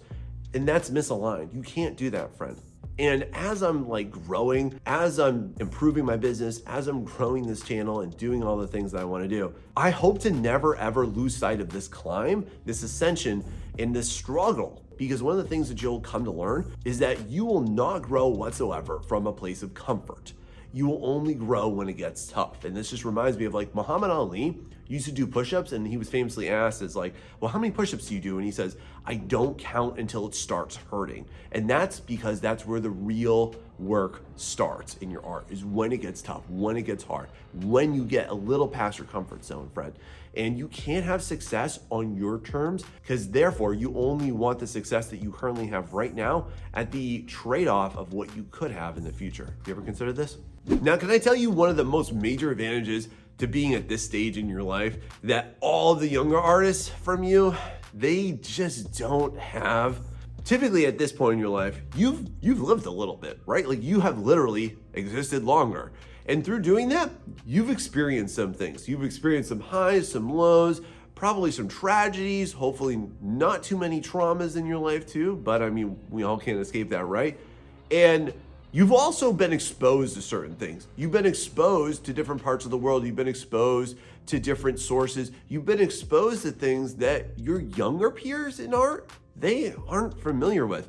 I'm gonna tell you that you learning to synthesize all of those lived experiences, that is a major advantage to all younger artists, because and my observation is that a lot of them are really good at creating really generic looking art. And that's because they're all exposed to the same exact thing. So in other words, like if it wasn't on Nickelodeon, Cartoon Network, or in an anime, they've never been exposed to it, especially when they're in their teens and early 20s.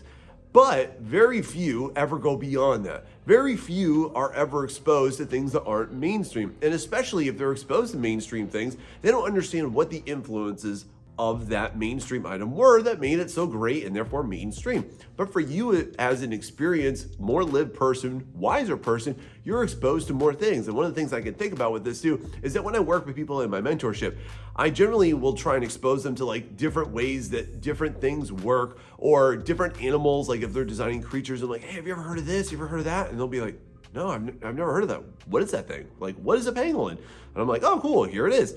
And that really allows me to guide them in a way that's going to benefit them and also expose them to things that they've never heard of. But you've been exposed to older technologies. You've been exposed to different places around the world. You've been exposed to the different things that most younger artists are not privy to because they didn't grow up with it or it wasn't mainstream.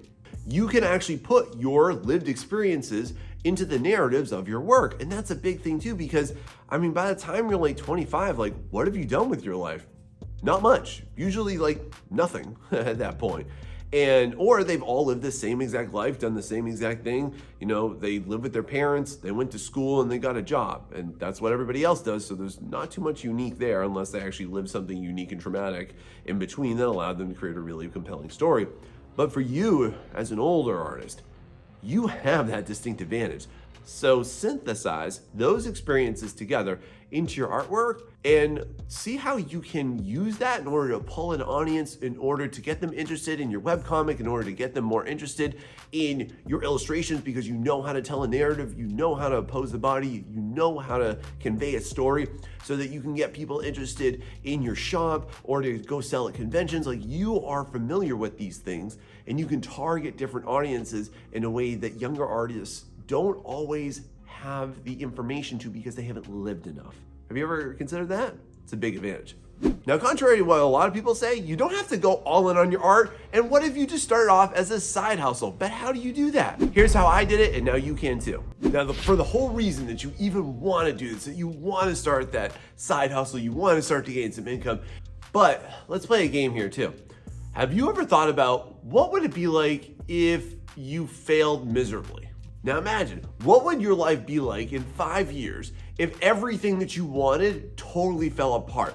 What would life be like for you if you were stuck in that dead-end job, that soul-sucking career that you don't like and that you hate, and you're doing things every single day? And the reason why I bring this up is not to be negative, but I kind of do at the same time, because what I think more art entrepreneurs should do is create a negative framework. And what this basically is I want you to detail out every single miserable way that you could just suffer an agonizing defeat, okay? I literally want you to sit there and think about, as you're growing or as you're starting, every single thing that will go wrong. Your computer will die, your tablet's not gonna work anymore. And the reason why this is such an amazingly effective technique is just real simple here, because when you actually lay all that out, when you actually look at the landscape of everything that you think is going to go catastrophically wrong, it kind of allows you to actually digest it. It allows you to cognitively be aware of that. And therefore, you can decide right then and there, after you've gone ahead and exercised it from your brain, do I really think that's going to happen? And this might sound silly, but I'm gonna promise you that those of you that are right now not even taking a single step forward to starting this, which you should be doing right now, this is how you're gonna get over your imposter syndrome. This is how you're gonna get past your fears and anxieties. This is how you can just accept the fact that you're just a beginner. And also at the same time, if you understand how you could fail, then you also understand every single action that you will need to take in order to not let yourself fail. And it's a hard pill to swallow to maybe consider that what you've done or what you are doing right now isn't producing what you want to do. And that's why I made this guide for you, so that you will learn everything that you need to do so that that doesn't come true. And then you know the traps to avoid and those negativity traps that are going to rear their ugly heads. And I just want to ask, like, are you ready to start taking action right now? Because in doing this, you might think that you have to sacrifice too much and you have to sacrifice more than you intended to.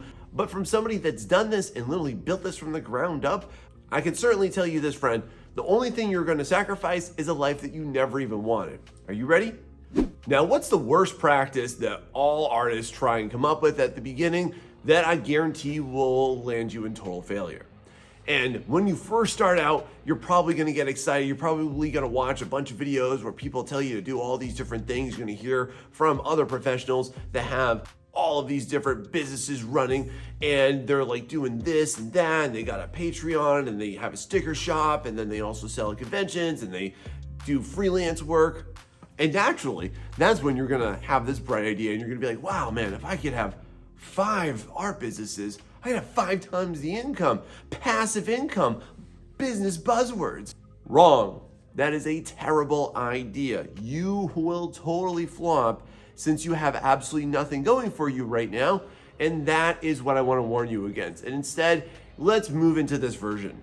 When you're starting out, you need to focus on doing one thing, just one thing. And that's not limiting, it's not narrowing, it's focusing.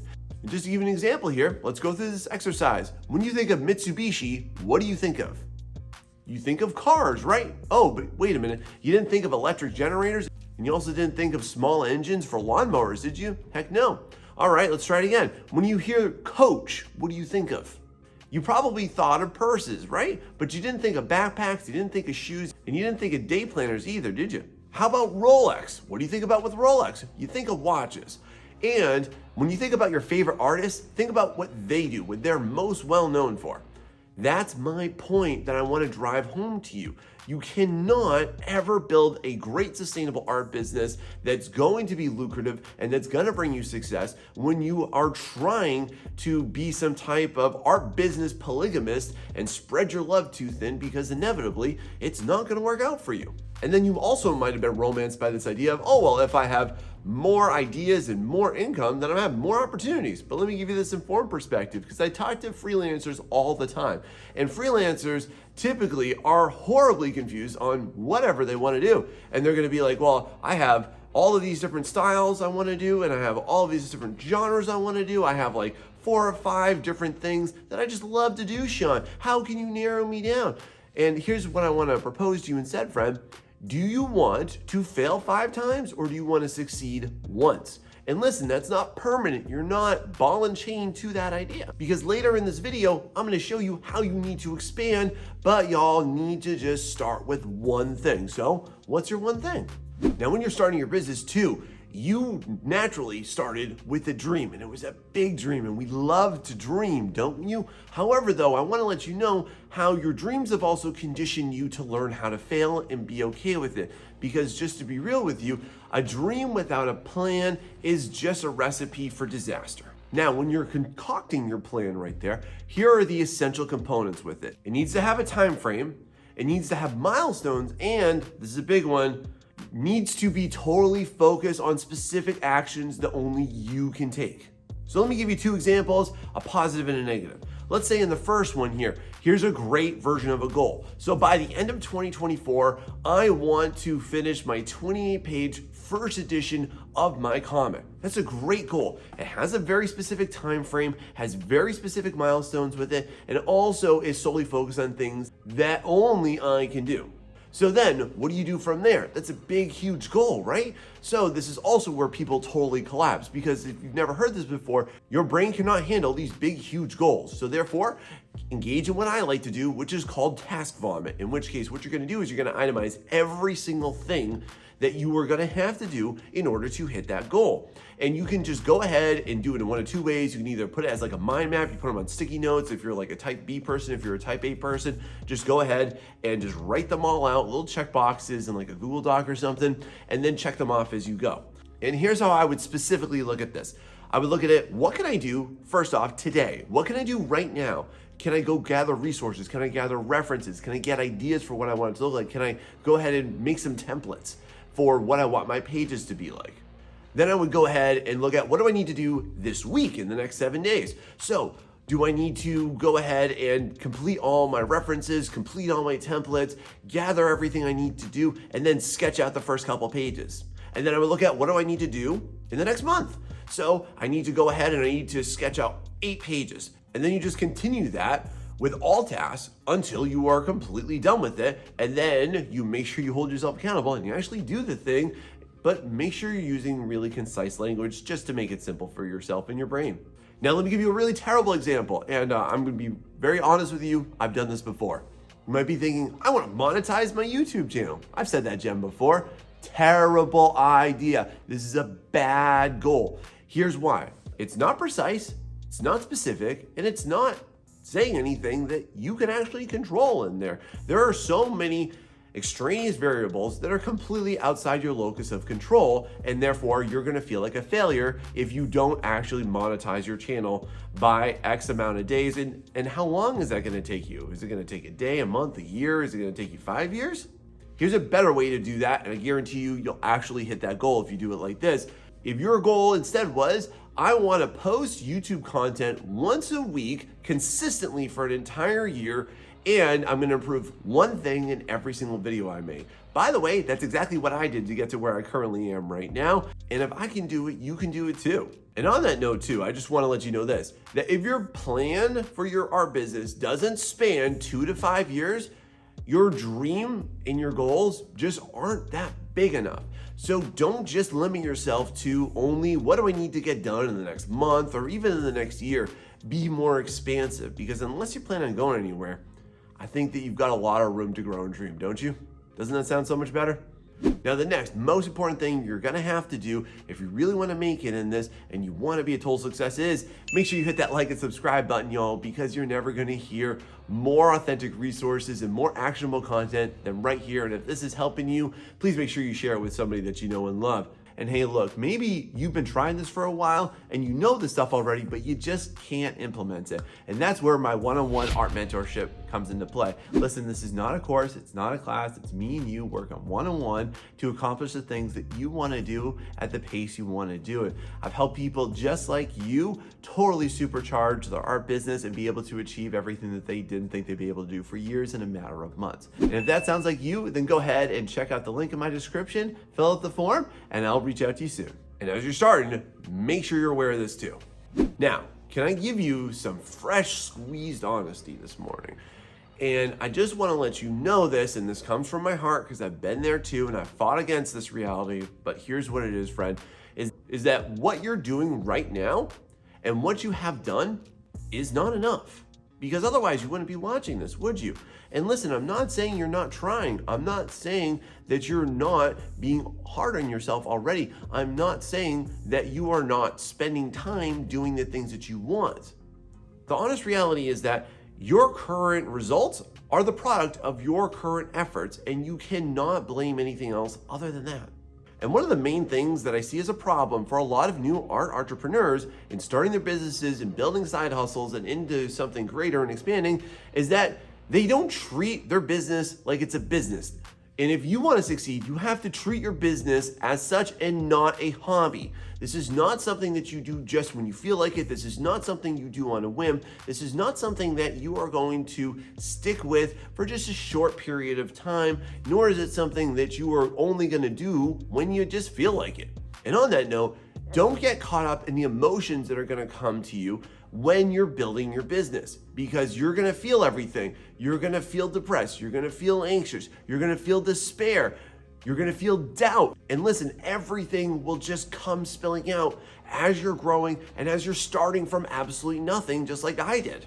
But something I want to let you know is that your emotions are completely worthless to building your business. All right. And I don't mean that you shouldn't pay attention to your emotional state, but you're going to feel seduced by all your negative emotions and all your emotions that don't serve you. The results that you get, they're hard won, and it's going to be tough sometimes on you, and sometimes it's going to be really easy. And discomfort is that price of growth for you, my friend.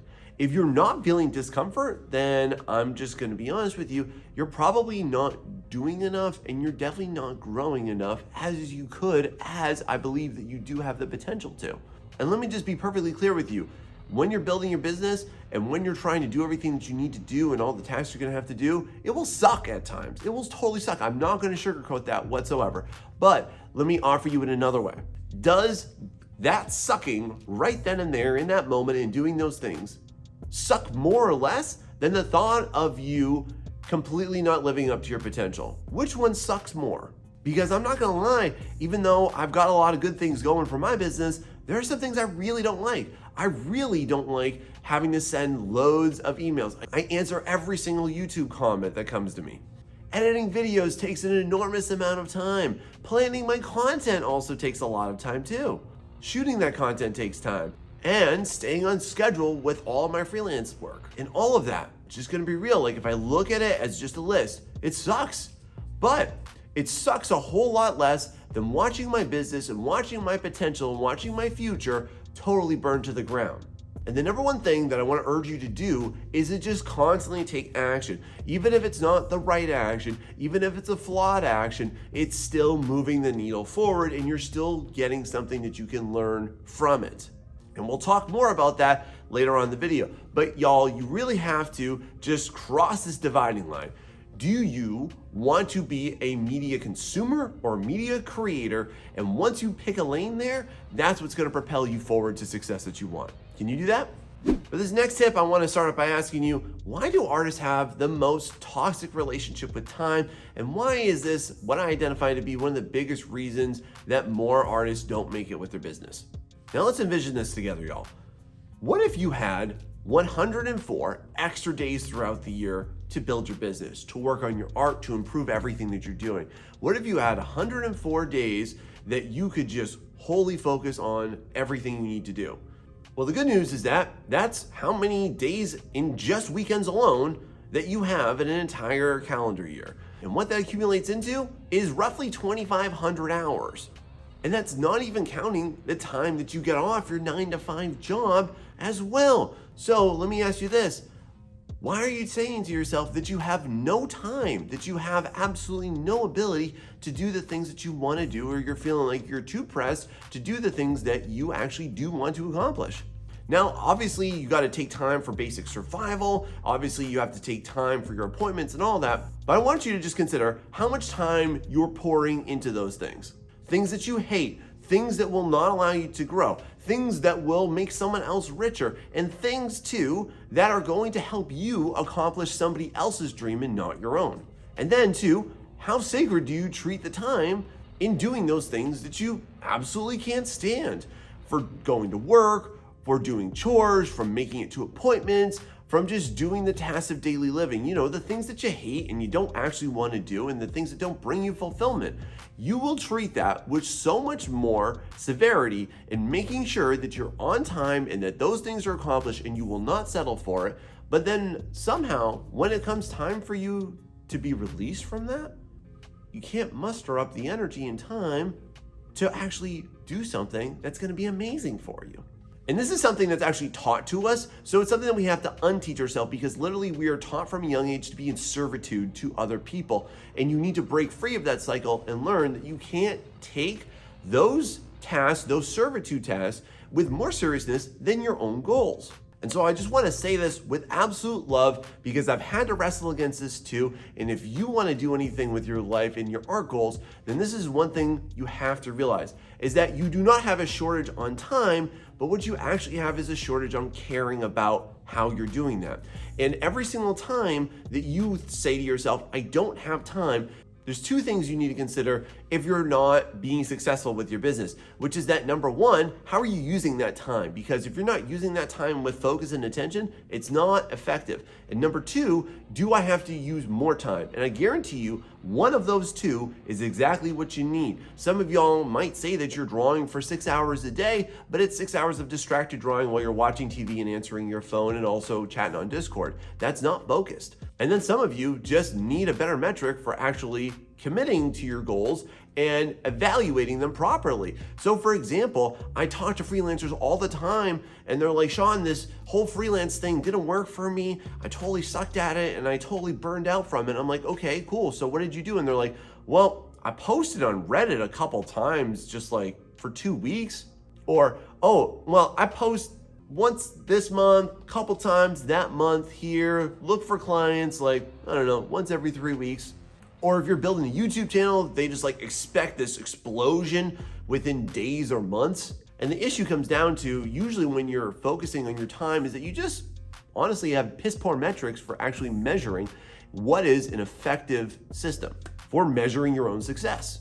And one thing that I found is that it's much better for you to be okay with things not happening right away. For example, it's taken me 11 years to get to exactly where I am in my freelance business. And I started out with the same struggles that y'all are too. It's taken me 3.5 years to build my YouTube channel to what it is. And it's taken me over a year to get my Discord server as well to grow to the numbers that I want. It took me about 6 years in teaching art to feel like I was totally comfortable in what I was doing and in my practices. All of these, they were built hard and they were built very slow. And what I want to encourage you instead is to be okay with the passage of time, because I just want to ask you this: do you plan on dying in the next 2 to 5 years? Because listen, time's going to go by and it doesn't care about your plan or your goals, but you should. Now, I want to give you a really hot take, and I'm going to defy some of the most popular art business advice that you've ever heard, and I hear this way too often. I'm going to tell you this is going to end you in miserable failure, my friend. So here's how you want to avoid that, and I want to ask you this. How many different income sources are you trying to manage right now? Because if you're just starting out, trying to manage more than one of them is just not going to work. What I'm specifically talking about is I hear this advice all the time to diversify your income, like you're just going to get a little bit from a whole bunch of ponds, right? I want to oppose this idea for you based on my evidence and based on what I've seen from so many freelancers and so many excited art entrepreneurs just like you to stop casting a wide net, and why it's an absolutely terrible, wrong approach. And the main reason is just because this is only for a certain amount of time once you have hit a certain stride in your art business. And this is really popularized. I see this all the time on YouTube. I see this all the times in articles for how you should build an art business. And what I want to let you know is that that advice tends to come from people on high, but you're down here. You're not there yet, okay? And I'm not speaking down to you like you're always gonna be here. You're gonna be up here someday too if you keep at it. And I've seen this advice popularized from YouTubers and big time business gurus. But here's what they have that you don't. They have one win and you don't. Now look, I promised you that I told you you could build into this though, right? Here's what you wanna do. Stop casting a wide net and instead build a funnel. Okay, so let me give you my example of how I did this. So the first thing I ever did in my art career was I became an art teacher. Went to school for it, got a job in it, started out part-time, built it to full-time. A couple years in, I said, hey, look, I really want to make more art and I want to offer my services to clients because I've been leveling up my skills the whole time. And so I put myself out there to freelance. And then I did that for some years. And then I started a YouTube channel where I teach people how to build their business. And then from there, I opened up my private art mentorship program, where again, I work one-on-one with people who are really excited and really serious and passionate about what they want to do. And I teach them how to build their art and build their business together. Everything that I just explained came from one singular source. I am somebody who likes to teach, and I'm somebody that loves to make art. It all has one connective thread. And that's what I see a lot of people try and do incorrectly. And they try and create a business here and an idea here and a comic here and then pins over here and then fan art up over here and hope that somehow it's gonna sell, when really you're just working distracted. So when you're first starting out, my friend, I wanna advise you on this. Stop casting a wide net. Ditch that net, toss it, and just grab yourself and forge yourself a really big, sharp spear, because that's how you're gonna harpoon success. Now, as you're growing and you're scaling, or even when you're starting, you could experience this too. A common concern that I tend to see people have, and I wanna ask you, is what do you think you're gonna forget about as you are building your business? And I typically see this a lot when I talk to people who are interested in my mentorship program. And I'll ask them like, hey, so what do you see as a challenge in your art? Or what's difficult for you? What do you want to learn? What do you want to get better at? And a lot of people typically tell me something to the effect of like, oh, I think my art's great. I think my art's good enough. I think it's good. I don't need help with that. I need help with sales. I need help with marketing. I need help with something else related to it. And a part of me just dies hearing that a little bit, because I think that we lose focus. Your art is the product, your art is the beginning, and your art is also the future. And one thing I want to continue to do and challenge yourself on is that you must focus on continuous improvement of your craft as you are moving along, because it is so easy to just get lost in the minutia of tasks associated with actually running your art business and growing your art business, that you lose sight of what you're going to do. And my hot take on a lot of people right now that are really dismayed and upset about AI art stealing their art business is that most artists only push themselves to develop the skills necessary to which they can monetize it, and then they just drop off and die. And I want to challenge you just to reconsider this, is that you yourself as an artist, you're an ever-growing person, you're always changing, and therefore your art should too. And if it's not, then you're not evolving. And if you've never heard this before, is a really great quote I like, is that if you're not green and growing, then you're dead and dying. And the big thing that I want to encourage you to do is that even, yes, if you're heavily enveloped in an art business like I am with my freelance work, is that I always try and find ways to find ownership. And like, just for example, just give yourself mini challenges in everything you want to do, okay? So like, for example, in my freelance work, I'll be like, oh, I've never done that lighting before. I've never done a character like that before. I've never done a character with that ethnicity before. I've never done a background like that before. I've never used this technique before. You can definitely find little ways for you to definitely challenge yourself and level up your craft with everything that you do if you're actually trying and you're focused on trying to do it. And the best thing is that, like, my customers, my clients, they love to be a part of that. They can literally see the growth as I've been working with people for years. And I want to ask you this, like, what if your clients and your customers could be a part of that journey with you? Because it's really great for you to go on that journey with somebody else instead of just going alone. You ever consider that? Now, I want to let you know how building an art business is much like the bond between Goku and Vegeta. And if you're a Dragon Ball fan, or at least you're familiar with it, you might know this, but they start off highly adversarial, and then they started to learn that they are the only two people capable of pushing each other to extreme limits and into being the person that they want to be. And you've got somebody in your life right now who's capable of doing that, but you probably are fighting them too much to notice it. And I want to let you know why the best friend that you'll ever have is also the biggest boogeyman, and I'm talking about failure. Now, have you ever completely flopped on something? Maybe you had no clients, you had no sales. Have you ever failed an idea or a promise that you had? Maybe you tried to do this whole art business thing before and it just didn't take off. Contrary to what you think, I say good. That is a good thing. That's not a bad thing. And you're not incapable of achieving what you want to achieve, friend. And I say that because not achieving your desired effect shouldn't dismay you, and it shouldn't disrupt your dreams and goals. But instead, it should give you pause to reflect back on it. And I've learned through all my experiences how failure is the best teacher I've ever had. And I'm gonna give you some examples right now of why I'm glad that I failed at a lot of things. For example, I've made every single commission mistake that you can make in freelancing, and that's why I am now able to give you videos on what to do and what will actually produce the results you want. For my first year of my YouTube channel, I had practically no views on this thing. And I would launch videos and get like 15 views, and 5 of them were for me just playing the video on repeat. But because of that, I learned what I actually needed to do to get the audience that I could help and I could address, just like you.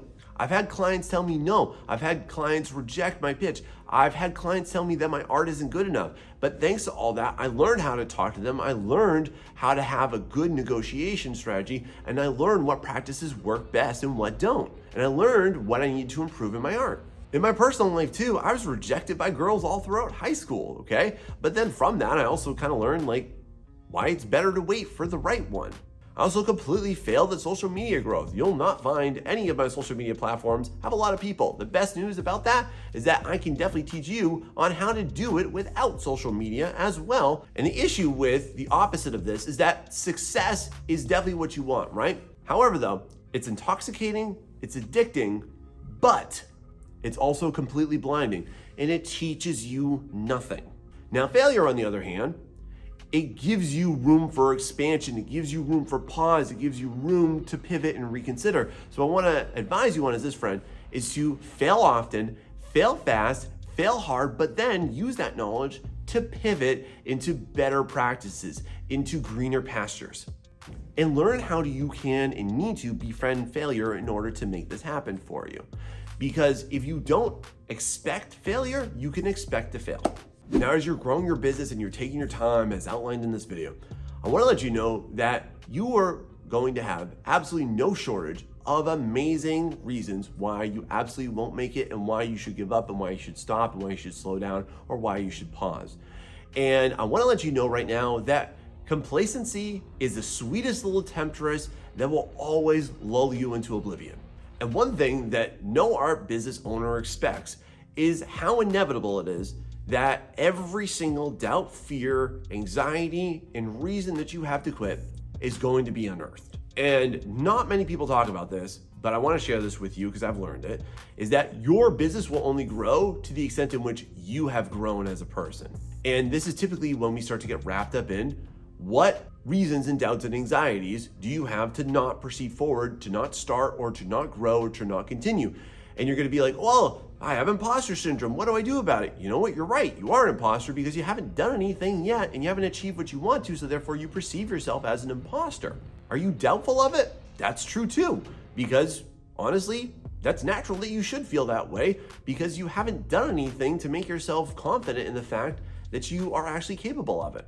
Do you feel lazy? Well, you are. You know why? Because of the fact that you recognize that there's time in which you have that you're not utilizing in order to be the type of person and do the type of things that you want to do. And I'm not putting you down, but I'm just helping you realize right now that all of these things, they're not unique to you and they're not special to you, friend. They're something that we all experience as humans as part of just going through this human condition and building your business. These things are going to come up. And what you have to do is not succumb to them. And let me ask you this. Do you feel like you were somehow held back or that you're currently being held back? Because realistically, you are. I validate that. But it's not anything real. It's only things that you imagine.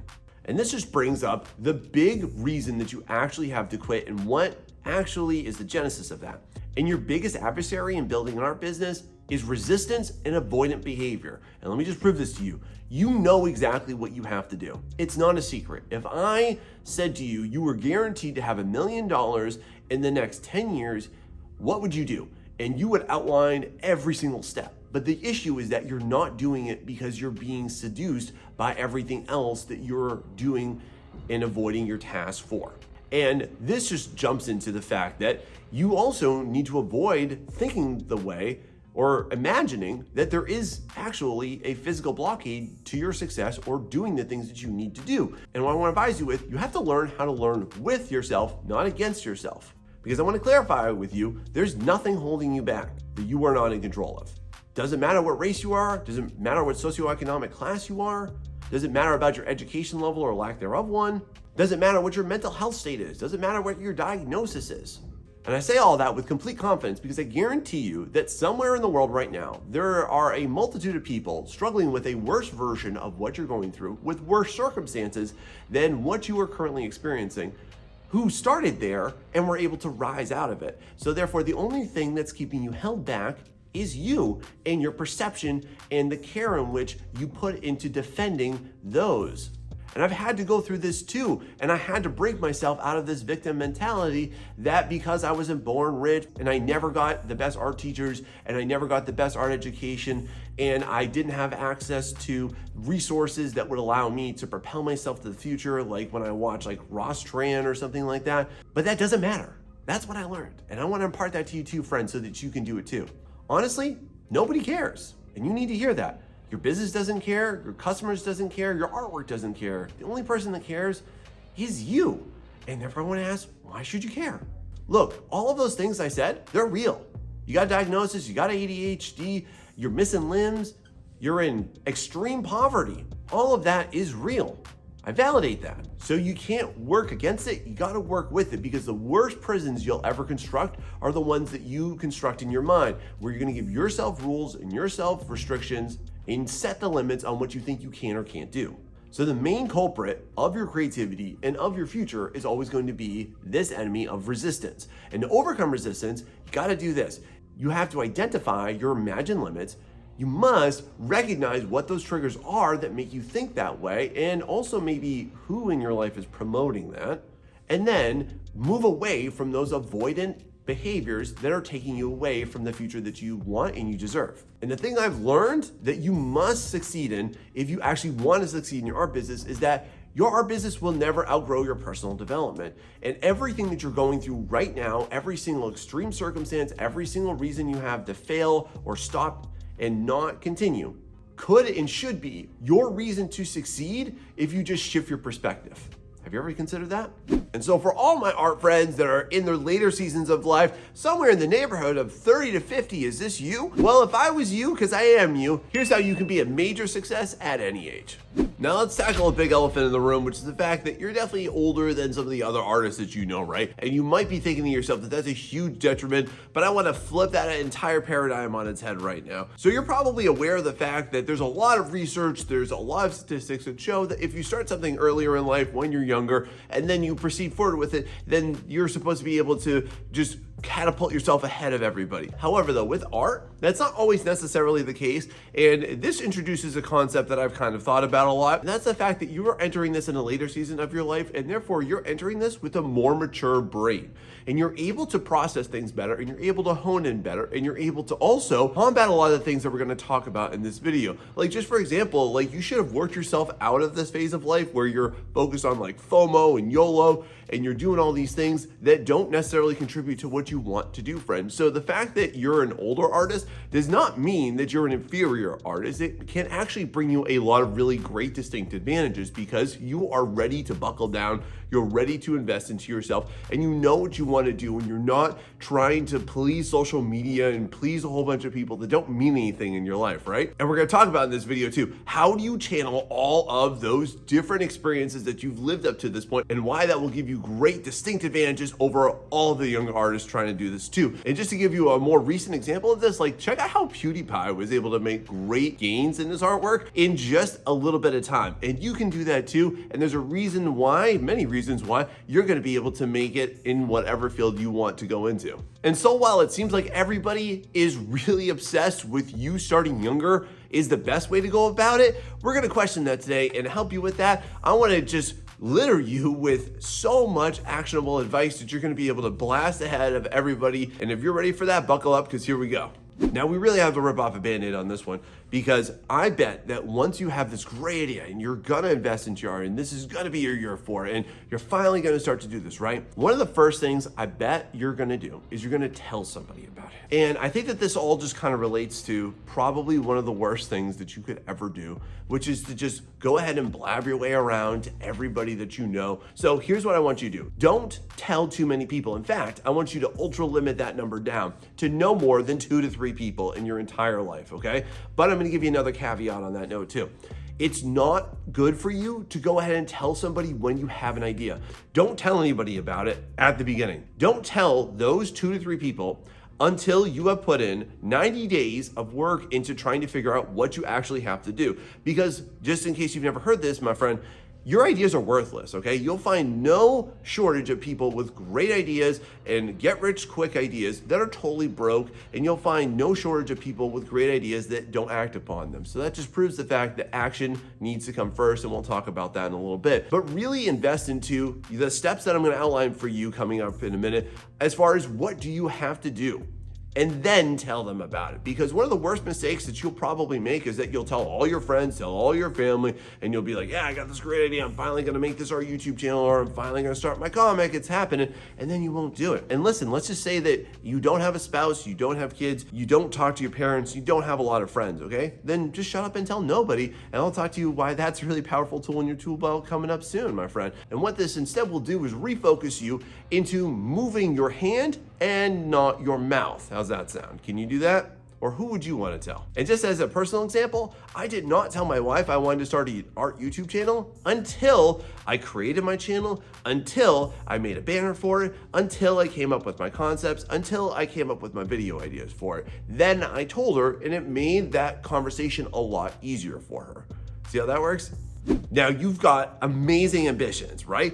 I bet that you're super excited about it. And this will typically follow your average model of motivation, where you're gonna be highly motivated once you start, and then that's gonna slowly taper off and then take sometime towards like the first couple months of when you actually start something. So what I wanna let you know is that you have great goals, but right now they suck. And the reason why is because big, huge goals are completely overwhelming to our brains, okay? We literally cognitively cannot handle that well, according to psychology, because when we take a look at a great big lofty goal, it is so stressful to think about how do we do this, and we don't know how to do it. Instead, I want to have you adopt the philosophy of eating an elephant. No, friends, please don't go out and slaughter an elephant. Not what I'm saying. It's just an analogy, okay? If I were to ask you, how do you eat an elephant? If you've never heard this before, you would say one piece at a time, okay? Think about it. You don't just get presented a big giant T-bone steak and then you just shove your fork and shove it in your mouth, right? No, I mean, I hope not. I don't know. I can't do that. I'm not a snake. But for you, my friend, instead, what you want to do is take a look at your goal right now, and then you're going to create a system of checkpoints and outline overall a framework for your overall success, okay?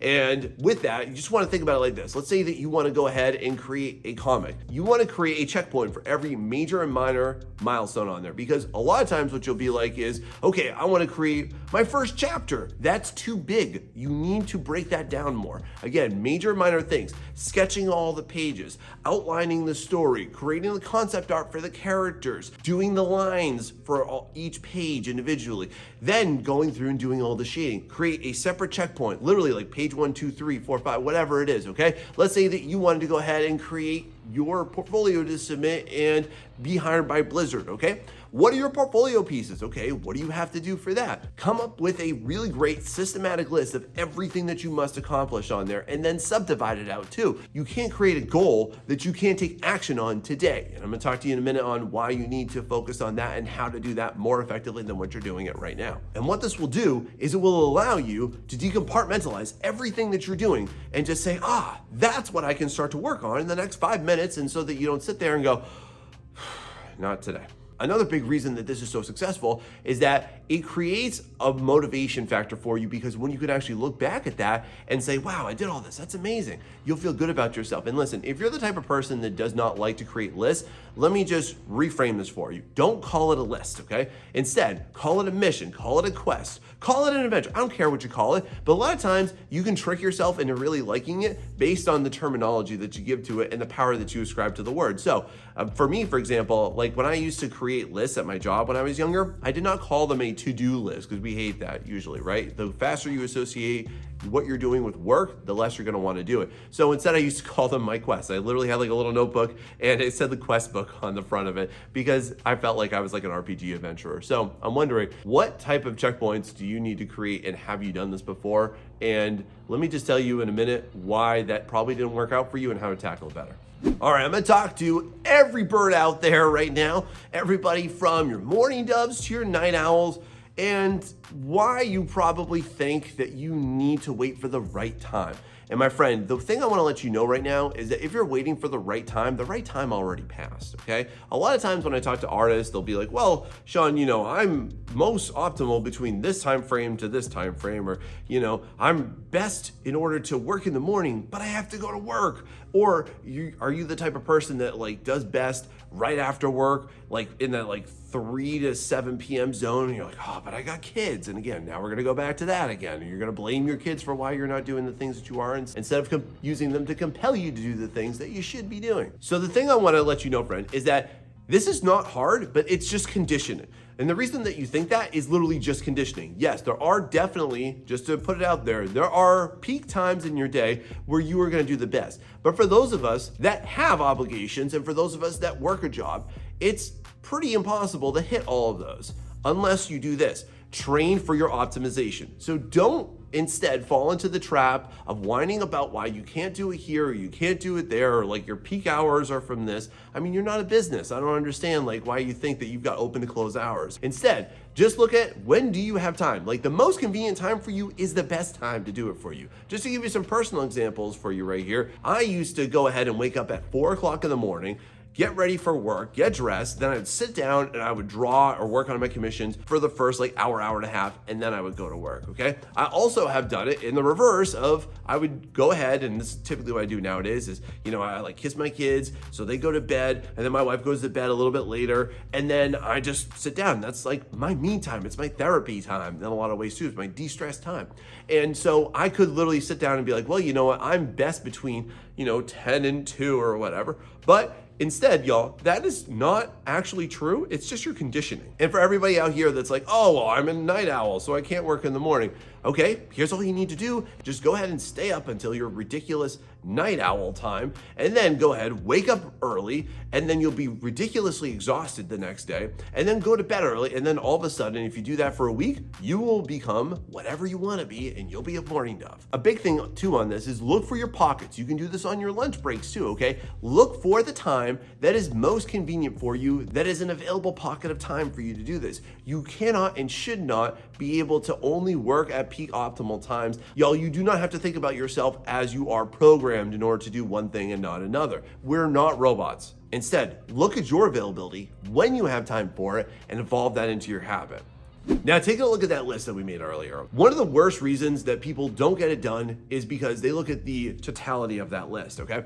And what that's going to do is it's probably going to stress you out. It's going to cause you some level of anxiety. You are then going to look at that list and go, okay, let me go do something else instead. I don't want you to stay away from art. I want you to stay into art. So the best thing I'm gonna advise you on is some hacks that I've learned as far as what will do you well to actually accomplish your goals, your tasks, your quests, whatever you wanna call them, okay? And it has to do with how you need to subdivide your tasks, okay? Because again, you're gonna look at a massive framework of everything you gotta do and your brain's gonna blow. So instead, just take a look at it like this. I want you to create 3 categories for everything you have to do. And it's going to be, what do you need to do daily? What do you need to do weekly? What do you need to do monthly? And what this will do is it will allow your brain to ease up, and you're going to see a lot of your minor checkpoints contribute to a very large checkpoint. Like if you need to sketch all 20 pages of your comic, then that relates to okay, all pages sketched out. Take a look at, what do I need to do today? What do I need to do this week? What do I need to do this month in order to contribute to that? And another big thing I would say is what this does is it allows your brain to process it a lot easier and just say, okay, I need to get this done immediately. It's on the horizon, and this is going to be later, or it's going to be something that an amalgamation of tasks are going to relate to. Another great thing is every single day, just pick 3 things that you want to accomplish. No more than that. No more than 3 things a day, no more than 3 things a week, no more than 3 things a month. Because the issue with lists is that a lot of times people will stay busy but not productive. And when you are actually tackling a list, you're gonna go ahead and instead feel more accomplished because you actually did something about it. And this will combat your anxiety or your feelings of depression of you're not doing enough about it. And when you can actually see and feel that you accomplished something concrete, you are gonna feel more compelled and more motivated, because you want motivation, don't you? This is how you're gonna do it. Just fit them into these 3 categories of what do I need to do today, what do I need to do this week, what do I need to do this month, and you are gonna get there so much faster and feel good about it. Now, as you're going down this path of being an artist, and it's a very awesome, exciting path, but just real talk, it's also a very arduous path, okay? And let me just ask you, are you somebody who maybe in the past, you've kind of given up on this, or have you kind of gone in and out, you've kind of weaved your way through this, and you're kind of thinking to yourself, well, I've had other priorities, and it's okay because it's just me? Well, my friend, listen, the way that I want to represent this to you is as such. If you're the type of person, and tell me down below if this is you, are you the type of person who's okay with letting yourself down, but you're not okay with letting other people down? You might be thinking that you being an artist and you pursuing something, whether it's that webcomic, whether it's that career, whether it's that freelance business, whether it's that side hustle, whatever it is, you are not failing yourself, you're failing everybody else around you. And here's how I want to represent this to you, is because every single time that you allow yourself to give up, you're also failing everybody else because you are giving them a lesser version of you, okay? You're showing up less, you're showing up at a devalued version of yourself. You're not giving them 100% because you're always thinking in the back of your mind, you're ruminating up on that. You're gonna get grouchy, you're gonna be a lot less present for your kids. And just real talk, are you a parent right now? All right, because here's the way I want to represent this to you as well. If you are okay with just giving up and just letting this thing go, then you're also teaching your children that it's okay to give up on their dreams. And so let me just shift that for you for a second here. What if instead that you looked at everybody in your life, not as a dutiful obligation, but as a reason to actually succeed? What if you taught your kids how to actually pursue their goals? Because don't we always teach kids when they're super young that, oh yeah, you can do anything and the sky's the limit, but then at some point we hammer into them reality, whatever that is. And so instead, if you start to see that every obligation is a reason to fail and switch that to every obligation that you have is a reason to succeed, because I'm just gonna be real, do you wanna look into your kid's eyes and say well, mommy, daddy could have been something, but then I had you. And I hear that excuse all the time. And honestly, for me, I don't ever want my boys to be the reason why I fail. I want them to be the reason why I succeed. And who in your life are you really battling for that you want to improve their life? Because what if you invested into this and then you were able to just radically transform everybody in your life? Wouldn't that be amazing? Because you can do that if you're able to actually sit down and prioritize that and make every setback into an opportunity. How's that sound? Now, since you have now made a decision, you've made the commitment that yes, I want to do something with my art. You have a project in mind, you have a career in mind, you have a side hustle in mind, right? You might be thinking to yourself, man, I feel really bad that I wasted that time. A lot of times what happens too, by the way, is that we as older artists, we kind of enter into this phase because we have used so much of our time without art, and then we're attracted back into art because we've kind of gotten a glimpse into like, well, this wasn't really that great without it. Is this you too? Because I remember feeling that way too. And so what I want to encourage you just to feel right now is that you should not feel bad for the time lost, because just to be honest with you, most 20-year-olds waste that entire decade and do absolutely nothing productive with it. So instead, my friend, what I want to encourage you is that you need to use time. You need to see time not as something fleeting that has gone away from you and you'll never get back, but instead as a valuable resource that you are going to exploit for your intended purposes. And now the best way for you to do that though is, y'all, lock into this. You gotta go ahead and make this a priority for you, okay? And to do that, you need to go ahead and you need to schedule out some time. Now, just to oppose really popular advice, no, I do not think that you need to go ahead and create art every single day. I do not think that, because a lot of times, especially for us as older artists, that's really hard to do. Like, just real talk. If you've got kids, if you've got family, if you've got a spouse, and something comes up, that is gonna demand a lot of time from you. So instead, here's a more manageable version of this, is just go ahead and take a look at a week. You can take a look at the next 7 days and just determine how much time do I want to dedicate towards this. You've got time, and I'm gonna teach you how to make the best time and also how to exploit the time pockets that you think you have and you don't have in order to do this. But here's some basics here. Take a look, just pick a number. How many hours a week do you want to do? Because I often find that people will feel terrible about what they don't do in a day, but they'll totally overlook what they'll do in a week, a month, and a year. Like, just for example, if you were to dedicate just 10 hours a week, and just think about that, that's not that much over the course of a week. And again, this is something that means something to you, right? So you should be pretty charged up to do that. That is 40 hours a week, and that's 480 hours a year. That is hugely substantial over you just working off your whims, isn't it? And the best way you want to think about this, if you're like, oh, I don't really like schedules, I don't like to feel boxed in, I don't like to feel like I'm crammed into some type of structure on this. Listen, you thinking that a schedule is going to delete freedom from your life is the opposite of the effect. Because in reality, creating a schedule for something that you want to do and you want to pursue and that you love is actually the best reflection of your self-respect for yourself and your ability to love yourself. Because if you're not willing to invest into yourself, who is supposed to do that? Who are you waiting for to give you just the green light in order to do that, my friend? So no, friend, a schedule is not the absence of freedom. It is how you create freedom in your life. So I just want to ask right now, are you making art a convenience for you, or are you making it a priority for you? Because this is the first thing you have to do no matter what task you want to do and how you want to use your art in order to better your life. So how many hours do you want to dedicate a week? It's not that hard. Now let me talk to you about the folly of the young. And this has to do with what you have as a massive advantage over all younger artists that you can now channel. And a lot of times this relates to what I tend to notice makes a lot of artwork look very generic. So a lot of younger artists are all exposed to the same exact experiences, okay? And they're exposed to the same exact stimulus, and they're exposed to the same exact media. But for you, as a more mature artist, just going back to that more mature brain right now, you have an awesome weapon. You have lived experiences. You have more familiarity with things. You have more exposure to different things. So I want to ask you, how are you channeling those lived experiences into your artwork? If you're doing illustrations, okay, you know about the subtleties of how a facial gesture or the way that the body's turned or the way that a hand is gestured in order to convey a story. You can think about too, how do different colors emulate different mood? You can also think about it like this, like if you're designing characters or you're designing, let's say creatures, for example here, okay? Here's a big issue that I see all the time. If you're somebody who likes to make dragons, and shout out down below if you are, let me just tell you one of the worst,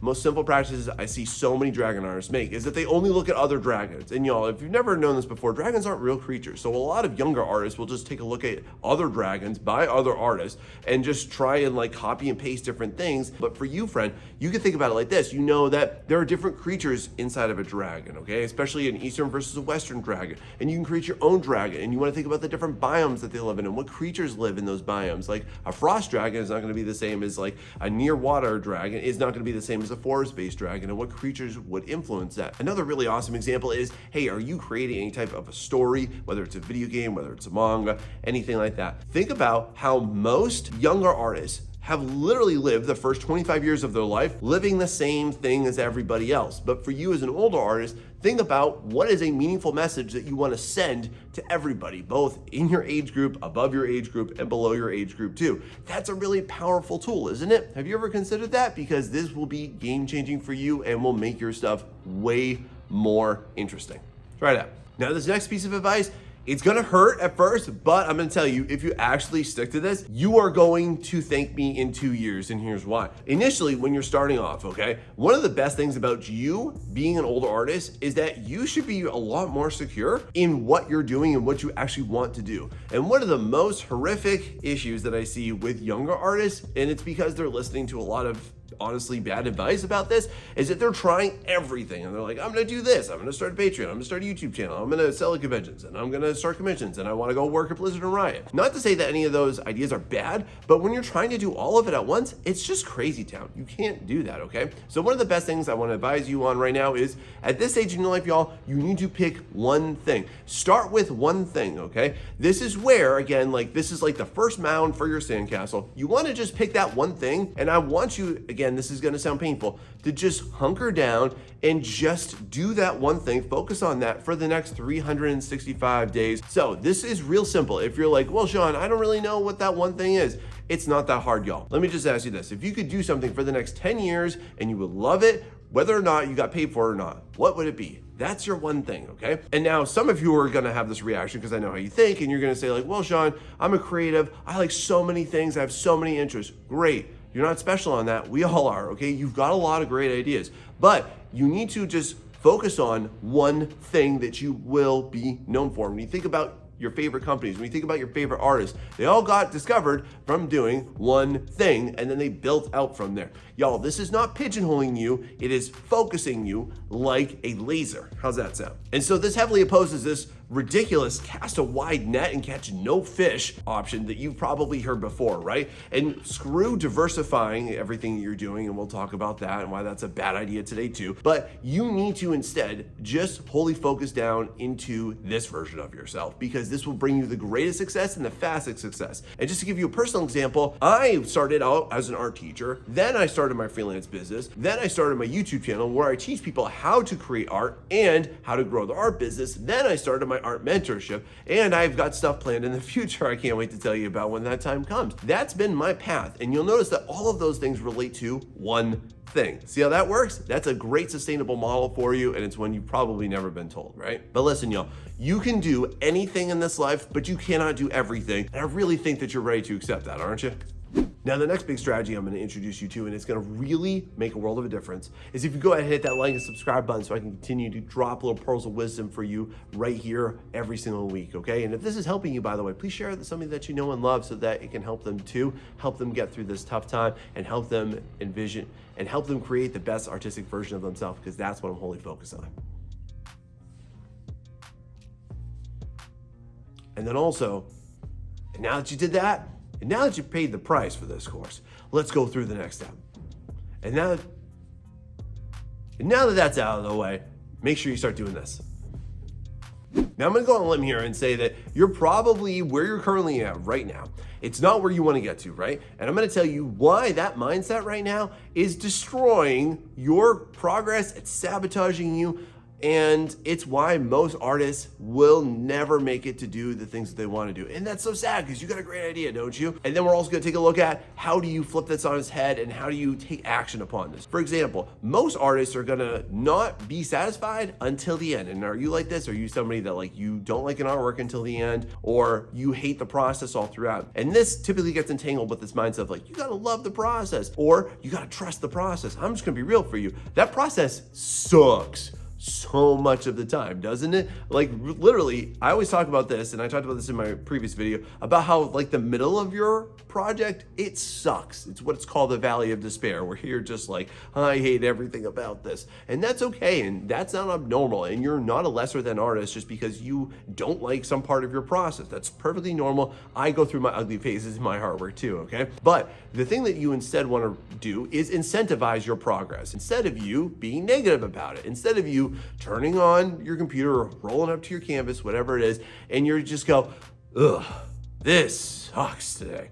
And I know how that feels way too much, way too real. I understand that. So I totally promote you incentivizing your artwork and your process by doing the following things. For example, what's your favorite candy? And can you go ahead and think of a way that you can create bite-sized pieces of that? So just for example, if you're on the train of like, I love Skittles or I love M&Ms, okay? Get a bag of that. Go ahead and have 2 to 3 pieces of that every single session that you sit down and you make art. Again, this goes along with your schedule, okay? When you're faithful in your schedule, have a few. Don't have the whole bag, y'all. I don't need anyone getting diabetes off of my idea, okay? Another thing too is if you prefer the more solid chocolates, go ahead, take a cutting board and a knife and literally chop them up into bite-sized pieces. And just to tell you a really great hack that I learned from positive psychology is that if you use a small piece of chocolate, it will start to rewire your brain by giving you a quick dopamine burst and therefore rewarding your brain every single time that you execute an action. So we can use that to brain hack ourselves. Another one too is like, do you have a favorite beverage that you enjoy? So like for me, I love a good Diet Coke, and that's typically my jam. Like I'll go out and crack a can and chug it after every single one of my sessions. So I'll feel good. Here's another great thing too, y'all. I want you to have positive self-talk every single time that you're done. I want you to transform yourself, even if you're not 100% on what you just did. Just say to yourself something to this effect. This is what I've learned to do, and what I say a lot of artists don't do is I'll say to myself, Sean, great job on that. Sean, you could have slacked off. You could have gone and played video games. You could have given in and said, I'm too tired, whatever that means. And instead, you went down and you actually got some stuff done. You made progress. I'm proud of you for your progress. I'm proud of you for sticking it out. I'm proud of you for working through that hard area. I'm proud of you for working on that face, even though it still looks a little funky, and we're gonna fix that later, aren't we, Sean? But using positive self-talk is a great, free, and openly available resource for you to incentivize your progress. And what that will do is it will train you to actually, ready for it, you're going to be addicted to your artwork in the best possible way. And that's not a bad thing, is it? Because if you were addicted to something that you loved and it was positive for you and it reaped the benefits of it, I don't think you have anything to worry about. I don't think you have anything to feel guilty about. What about you? You need to protect your delicate artistic ecosystem. And I'm gonna say that I'm gonna speak right now to the majority of artists that don't have a really great support network, did not grow up with a great support network. And tell me down below, like, were people very dismissive about your opinions on art or your ambitions to actually want to be an artist or to do the thing or go work here? Or were you told that, you know, artists don't make money, you can't do that, that's not realistic, whatever that means? Are you in that boat? Because that's how I've always grown up too. And the thing that I've learned is that you need to instead expect nobody to support you. That's right. Like, I know that that sounds horrible, but I want to bring it back to what I've learned. If you are somebody who, again, if you're going to blab your mouth and tell everybody in the world and tell everybody about all these great ideas, okay, you're not doing enough, and therefore you're not inspiring confidence. And just real talk, you're not inspiring any confidence in yourself. You're not building any trust with yourself. And this is why typically people will combat some of the advice that I give and be like, well, Sean, that's easier said than done. Well, of course, because what does it take for you to say anything? Nothing. You suck in some oxygen and you blow it right back out and sounds come out of your face, right? That's it. So you literally assume no risk, and it takes nothing from you, and you give nothing back. So instead, my friend, what I want you to do is to tell absolutely nobody until it actually comes up, until they ask about it, until you actually have something to show for it. Because one of the things I learned is that if you actually have concrete metrics and proof for why you are doing the things that you're doing, then it's impossible for people to actually tell you to your face, that's stupid, that's not a good idea, that won't work out. Like, just as an example here, I had so many people tell me that going to be an art teacher was a stupid idea and I would never get hired.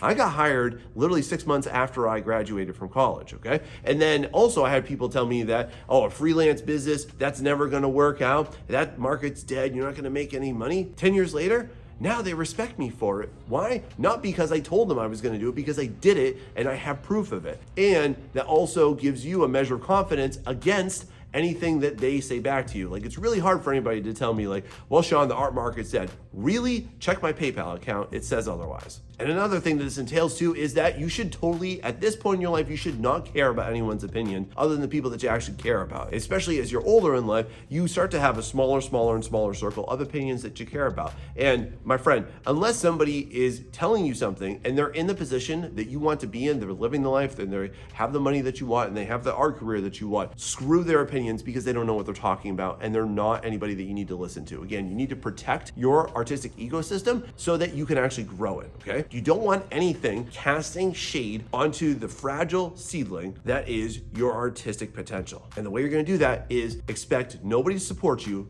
but give them proof that they should. How's that? Now, no matter what actual endeavor you want to get yourself into, again, you want to go work for Riot, or you want to illustrate for Magic the Gathering, or maybe you want to go ahead and you want to create that comic that you've been talking about forever, right? Now, one of the best things that you do will also devolve itself into one of the worst practices for you. And I'm going to talk to you about comparison and how we can shift that right now. So most people are going to do the following. They're going to go ahead and they're going to follow a bunch of accounts. They're going to watch a lot of artists, and then they're going to feel horribly dejected. And has this been you, friend? Because I know how that feels too. And you're going to look at them versus where you are, and maybe they're younger than you too. And then that makes you feel like crap too, because you're comparing yourself on ages, not on product. And the best way I want to advise you to move forward is to do this. Go ahead, conduct a deep analysis of what you want to do and how to get there based on people that are actually successful. Because, my friend, I want you to remember this forever, success leaves clues. So just for example, as I've gone through my YouTube channel journey here, I've gone ahead and I've analyzed other YouTube channels, and I've said, okay, what are their thumbnails like? Why are people clicking on them? What type of content? Oh, what's their editing look like? And I don't do that and then feel like crap about it. Instead, I want you to be very, very specific on it. And here's what you want to do. Ask yourself this. What specific things are they doing that I can start to do? What's one thing that they're doing that I can start to do in mine? If you're making a concept art portfolio, okay, cool. Oh, that person got hired? What do they have in their portfolio? Find their website. Okay, cool. I can see this is the type of stuff. Okay, I can start to make that type of artwork. I can start to make my line work look a little bit more like that. So if you actually have something concrete to latch onto, it's not so ambiguous and you can actually hit it. And this is a way for you to conduct a positive analysis and produce positive comparison versus you looking at somebody else and saying, well, they're good, and I suck.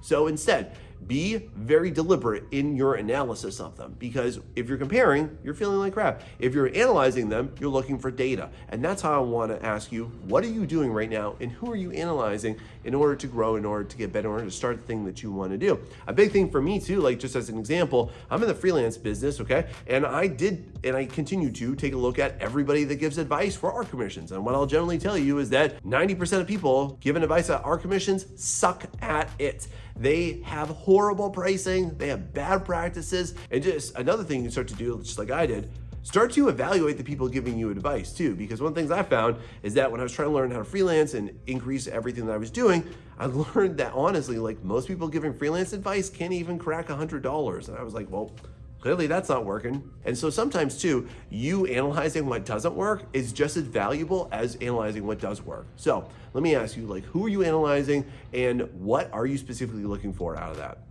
All right, now I'm gonna speak to a large room of adults watching this right now, and I really gotta tune you into this, because if you have something great and meaningful for you and you're creating art as a priority for you now, friend, a big thing that we have to come to agree is that there's a lot of things you're doing that are a complete waste of your time. And I think that a really large folly of artists across all age groups is that you're going to want what somebody else has, but you're not gonna want the journey to get there. So what I'm gonna advise you on right now is how you can cut the fluff and keep all that stuff in check. And here's what I call the 30% rule. So basically, I want you to take a look right now at how much media consumption time and how much time wasting you're doing, and just say to yourself, okay, I am only allowed to use 30% of my art making time into that fluff time. And let's just call it fluff, because that's what it is, because that's not helping you accomplish your dream, is it, friend? So just as an example, I love video games. You probably love them too, right? So for me, I'm gonna take a look at, again, what's my weekly hourly goal, say 10 hours, okay? Therefore, I only allow myself 3 hours of media consumption. Now, personally, I work 20 plus hours across my entire art business, but again, only 30%. And now this also relates to some other things you're gonna feel a little uncomfortable about, but again, I'm gonna speak to the adults in the room here because that's what you are. This can also relate to how much time are you spending with your friends? Because if your friends are getting pissy with you because you're not going out with them and you're not doing all this stuff with them, and they're not supporting you on your goals, if they get mad at you or they give you crap every single time that your girlfriends call you up and they're like, hey, come on out, girl, and you're like, nah, I gotta go work on this or I gotta make that, and they give you crap for that, then they're not the best friends for you. If you wanna figure out who your best friends are, start seeing them less, and then you'll figure it out real fast, okay? And so this can also relate to how much time you're spending with other people or doing other things that don't necessarily relate back to what you're doing. And the best sustainable way to do this is, again, you have to insert that, but you have to be in control of it. You have to be okay with looking at your watch when you go out with the boys and saying like, okay, hey guys, listen, it's been fun, but I gotta head out, I gotta go work on something, or I gotta go do something, okay? If you can actually say that, and they don't get mad and they don't stop inviting you, guess what? You have real friends. Otherwise, you have convenience friends. And that relates back to media consumption. It relates back to phone time, how much time you spend playing video games or watching anime or watching TV, or again, spending time with other people too. This of course does not relate to your family. Like I don't tell my wife and kids like, okay, look, I've hit my maximum right now. But otherwise, you need to control your variables for your success. And one of the best ways to do that is you have to cut the fluff, because if you're willing to just go ahead and overly invest into everybody else and everybody else's vision and version of what they've done creatively, like if you're playing a video game, you're really just encouraging somebody else's efforts and you're discouraging your own. So then therefore, I just want to advise you on this one. If you want to do what you want to do, you have to be okay with saying no to some of the things and sacrificing some of the things that are not that important so that you can reach a higher level of importance and therefore reach a higher level of fulfillment and happiness forever. Are you willing to do this? Because it will be a major game changer. Now I'm gonna go on a limb here and say you're probably a very busy person, right, my friend? You do a lot of things, you have a lot of obligations, you gotta work, you got a family, you gotta take care of stuff, you gotta mow the lawn, you gotta do laundry, dishes, all that stuff, right? So one of the best things that I've learned in order to really get to a better place a lot faster is this idea called habit stacking, okay? And we do this in positive and negative ways, and I wanna give you some great versions. I wanna warn you about some really ugly versions that you might be doing right now. A great way that I've kind of learned how to do this, just as an example, and I kind of adopted this when I entered my doctorate program, because right now I'm currently going through it, and I found myself reading a lot, but then also, that requires me to sit down a lot, and I would feel lazy and I would feel myself getting fat. So one of the things I would start to do is I had an exercise bike, so I said, okay, if I'm going to read, I have to get on the exercise bike. So then that way I'm getting some exercise, I'm not feeling sedentary. And that yielded wonderful effects because now I read a lot faster, I read a lot more intently, and I absorb a lot more. It's a really great habit stack. Another thing too that I do is, do you watch TV or do you watch anything while you're drawing? So one of the things I learned is that if I actually watch some content that I only need to listen to, I don't need to watch, then that also increases my productivity. So what I tend to do a lot is while I'm drawing, I have my phone up, I have my AirPods in, and I'm just watching motivational content or I'm learning about business, because a lot of the times as you're going through and you're investing into yourself, you're going to be like, oh, well, I have to learn about business. I have to learn how to do taxes. I have to learn how to do this and that. And you're going to try and like make that excuse like you need to wholly devote yourself into that. Instead, my friend, queue up a whole bunch of videos, like throw them all on your watch later list like I do, and then just go ahead and watch that while you are working, okay? And then if you hit something that's really awesome, just take a pause, save that to a list so you can come back to it later and keep going from it, okay? Now, let's talk about negative habit stacking on that note too, because we negatively habit stack all the time. So like for me, one of the things that I've recently started to notice is that every single time that I sit down and I will like watch a show, I also pair it with food. And I realize like that is so ugly and toxic of me, because I'm literally making an emotional association with every single time that I sit down and relax, I have to eat.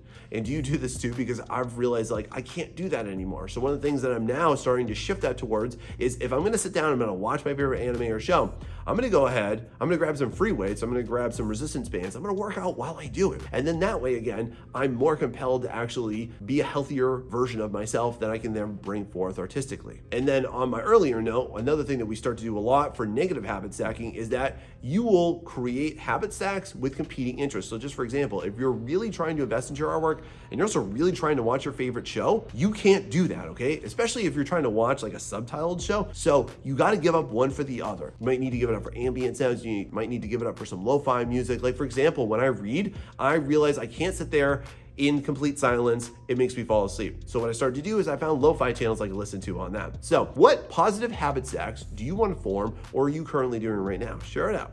And now, have you ever thought about what would happen if you just gave up your art and what type of regret you'd have? Because these are the most popular dying artist regrets. Now, let me just hit you with a big fact that I bet that if you were an employee of your life, of the company of you, Inc., then you would definitely fire yourself as an employee. And let's think about this. A lot of you watching, you've got a job. And listen, you show up for that job on time, you do the tasks that you need to on time, you prioritize doing the things that that job requires of you, and you see that as something that is a necessity in your life. There's a culture surrounding that, and if you don't meet that culture, then you're gonna be let go, you're gonna be terminated, you're gonna have to look for another place. But here's the thing, what if you looked at yourself that same exact way? And what I mean by that is, why are you working so hard to make someone else's dreams come true and you're watching yours die? If you've never heard this, here's a really powerful quote that I heard a while ago, and it really changed my thought process on work, which is that your paycheck is the anesthesia for your dreams. And the first time I heard that, I was like, whoa, that's heavy. But think about it, really, you're trading all of your time for a paycheck. Do you need that money? Yes, absolutely. Should you quit your job tomorrow to go pursue art? No, don't do that, my friend. But my friend, what if you could revolutionize all of that? What if you put the same work and effort from what you're doing for somebody else into yourself? What if you valued yourself as much as you valued your work? Because in this current day and age, man, we value industry so much at the expense of ourselves.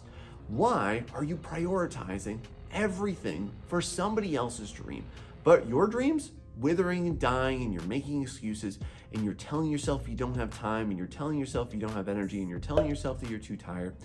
Why are you investing all of that time, all of those resources, those personal resources of yours, into that instead of to you? It's curious, isn't it? All too often we think about our financial well-being, but you will not think about your spiritual, emotional, and social well-being. That is where your artistry lies, and that's why it's worth it, isn't it? Now, I want to tell you a very common story, and it relates to me and how I almost killed my art in its infancy back when I was a kid. And because of this, I used to feel intense regret and shame over it, and I hope that you're not going to do this too. Because when I was younger, when I was experiencing some stress, when I was experiencing some trauma, is I would seek escape from that. So I would run and I would just fill my belly with like loads of binge eating and like horrible food for me. And then I would also sit down for like hours and hours playing video games. And while I had a full belly and I had eyes that were delighted by everything that I saw and experienced, although I was filled in other ways, I was completely unfulfilled.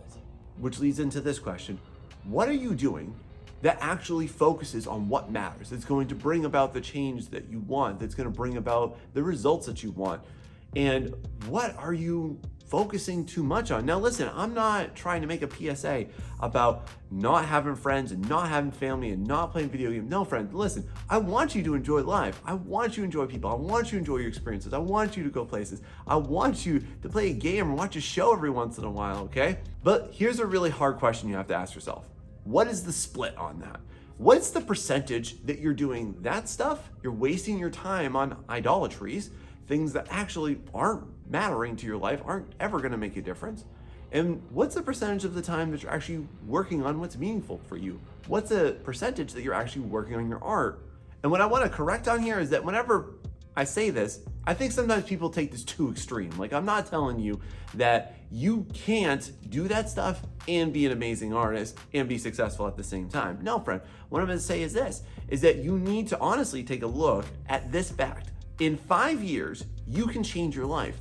In 5 years, that's all it will take for you to be completely out of your circumstances and into an amazing season of your life. But what's the difference? It's gonna be, how are you using that time? And how are you producing the results? And what are you doing that's gonna bring you there? Because I guarantee you this, you sink in like 300 hours into World of Warcraft, you will not care about that in 40 years. I guarantee you on your deathbed, you're not gonna be like, man, I'm so glad that I played Fallout 4 through 5 times and I got 100% completion. I'm so happy that I got all of those platinum trophies. You will never say that. You're gonna look back on your life and say, what was I doing? Like, really think about it. And I'm not trying to guilt you or anything, but I've literally pulled up my game screen from like an Elder Scrolls game and been like, 120 hours? Man, what if I just took half of that and sunk that into my art? How much better would I be? What pieces might I have made that were like really impressive? And what I realized when I was in my younger adulthood was this. We spend so much time doing things that don't fulfill us, doing things that distract us, doing things that will never take us to where you want to go. And if you're like, well, Sean, I'm in these circumstances and I'm just stuck in this place or I'm stuck in this mental space, I want to help you out by telling you this, because I wish somebody told me this earlier. You are in that place because of what you are doing with it. You are stuck in that place because of what you are doing or you aren't doing. And I say that with love to you, my friend, so that you can figure out how to not be a victim of those circumstances, but how to be victorious over them. Which one do you want to be? Now, another major regret that I know you're gonna have is if you don't hit that like and subscribe button, y'all, because I'm here to like and support you and to give you advice so that you can be better and you can do better with your art. And if you could throw me back some love, I sure would appreciate it, especially because I'm about to drop this bomb on you. Now, let me tell you a little bit about why a lot of artists are just like wild pandas. So, in case you don't know anything about these creatures, let me tell you, they're generally quite scattered, they're few and far between, they're generally living a quite isolated life, and they actually don't really know how to behave as soon as they interact with one another. Like, that's why the panda population is not growing too much, because they really literally don't know how to behave around each other. And this is when I realized that being an artist is sort of also like being an endangered species. Like, it's a pretty lonely endeavor when you really sit down and think about it.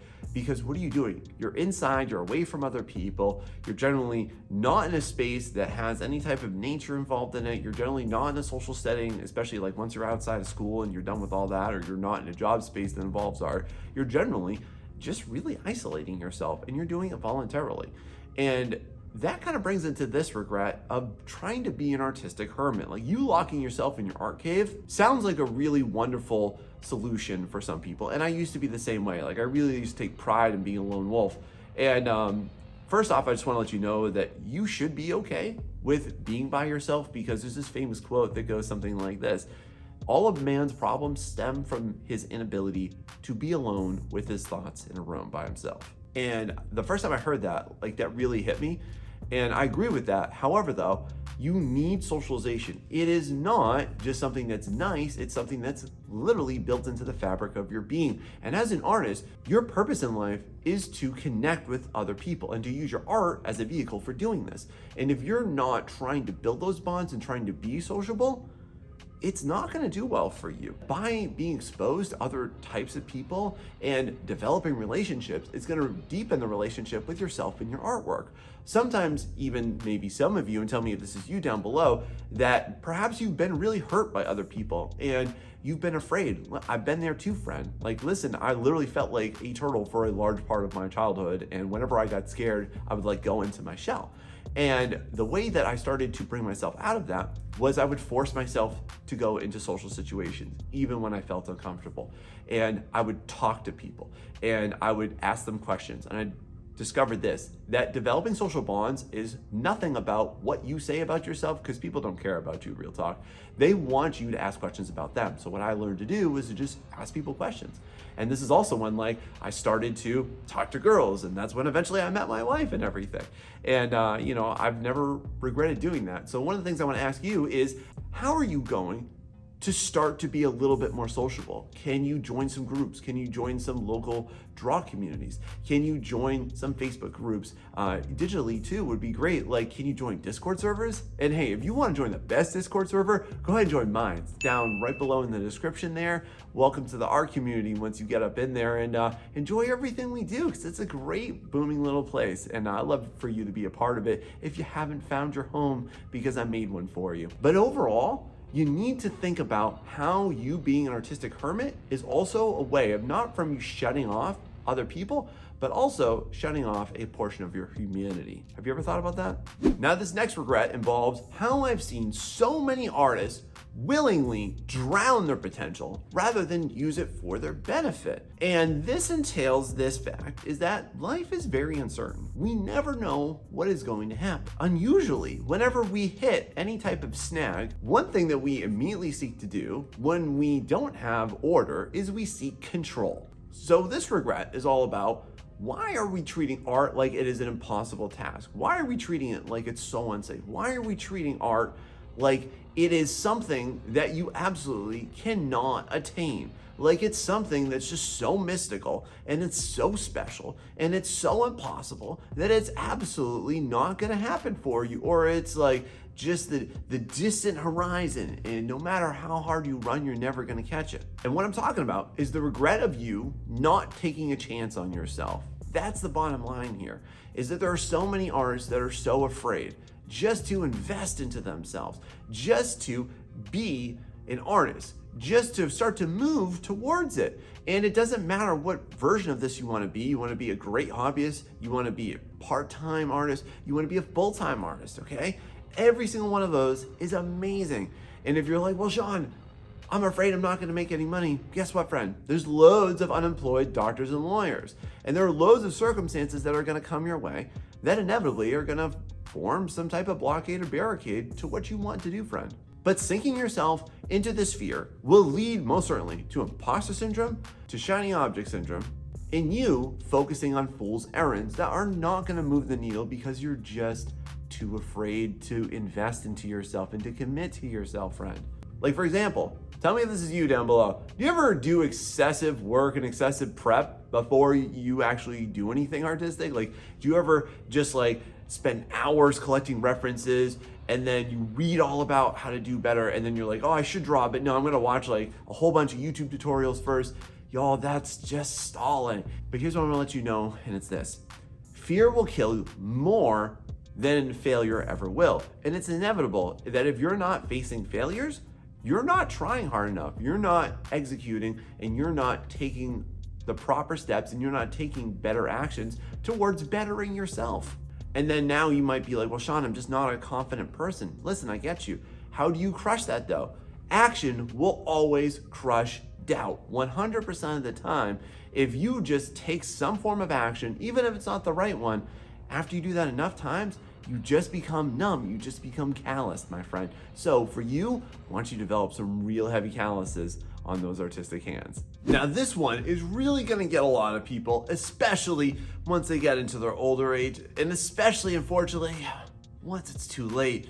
You get lots of exposure, you just get everybody in the world is seeing all your stuff. One of the worst investments that I see so many people doing, and I think that we're starting to see artists at the end of their artistic cycle, and a lot of new artists at the beginning of their artistic cycle similarly experience, is that they are overinvesting into the bank of exposure. And let me just tell you, friend, in case you didn't know this, but the exposure dollar bank is totally bankrupt. And what this has done ever since we started to shift our focus from working on ourselves into working on how to get more people to like us and to affirm us, what we're essentially now turned into is a lot of herds of artists being just let off a cliff and having no problem with it. And the strangest curiosity to me is like, why are we conflating popularity with proficiency? That's exactly why you're not going to actually end up with that result, my friend. And here's why, is because you're not actually trying to have a victory. What you're trying to have is validation. And I just want to let you know that having 100,000 people follow you and fall all over you is not going to fill the void that you feel in yourself. It's not going to make your artwork better. It's not going to make you want to work harder. It's not going to necessarily produce the effect. There are so many people who are chasing this dream of being super popular online, but literally it's not doing anything for them. Another really pivotal question I have for you is this: can you handle popularity? Do you know what that's like? Like, I'll just give you an example. So the #1 performing video on my channel is this video on AI art and how it's been dying for over the last 2 years. And while I'm thrilled by that progress, and yeah, it did bring me some extra money, I just want to let you know that that also caused me like a little bit more than I was bargaining for. Like the AI bros came out in full force. What you don't know is that I've probably deleted at least 200 comments, if not more, from just nasty people and AI bros. And because of that, I'm not ashamed to say I'm gonna delete those comments. There are a lot of people though too, who would not be able to handle that. It would cause them extreme mental duress. It would cause them emotional turmoil. Just because I exceeded my expectations on that, and I did experience like some level of popularity from that, it didn't do anything different. Like I didn't wake up the next morning and I'm just like, I am the best version of myself. And I'm still the same. And you will be too, friend. So if you want popularity, that's not gonna bring it to you, friend. You need to have a greater purpose and a greater mission. Otherwise, you're just trying to have somebody else validate you so that you want to succeed. But my friend, nobody else can do that but you. Do you know that? Moving on. How would you like to have a big slice of emptiness pie? Just that big gaping hole right here. And what I'm talking about is, what would you imagine your life is like without art? Because inevitably, if you're an artist, you've thought about it before, haven't you, friend? You've considered, what would my life be like if I just gave this up tomorrow? What would I do with myself, and what could I be? And this entails what maybe you've thought about doing for another career, especially if you're thinking about this being a job for you someday. Then you're gonna think about, well, you know, I could do this art thing or I could do that. And look, let me just validate one thing. There's definitely, starting out, easier ways to make money, but what force is money gonna have in your life once you get into that, once you're sunk into that? And what I see so many artists do is they will willingly give up all of their artistic pursuits. And they'll do it because they perceive it as the safe route, because it's the sure route, because it's going to be what's going to bring them a more lucrative future. All of that is very important, friend.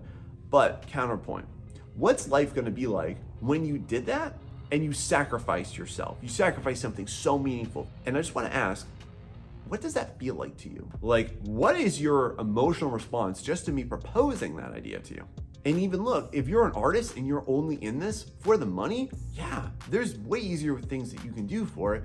But money is an awesome motivator. Like, it definitely has motivated me at times to want to work harder or want to do better.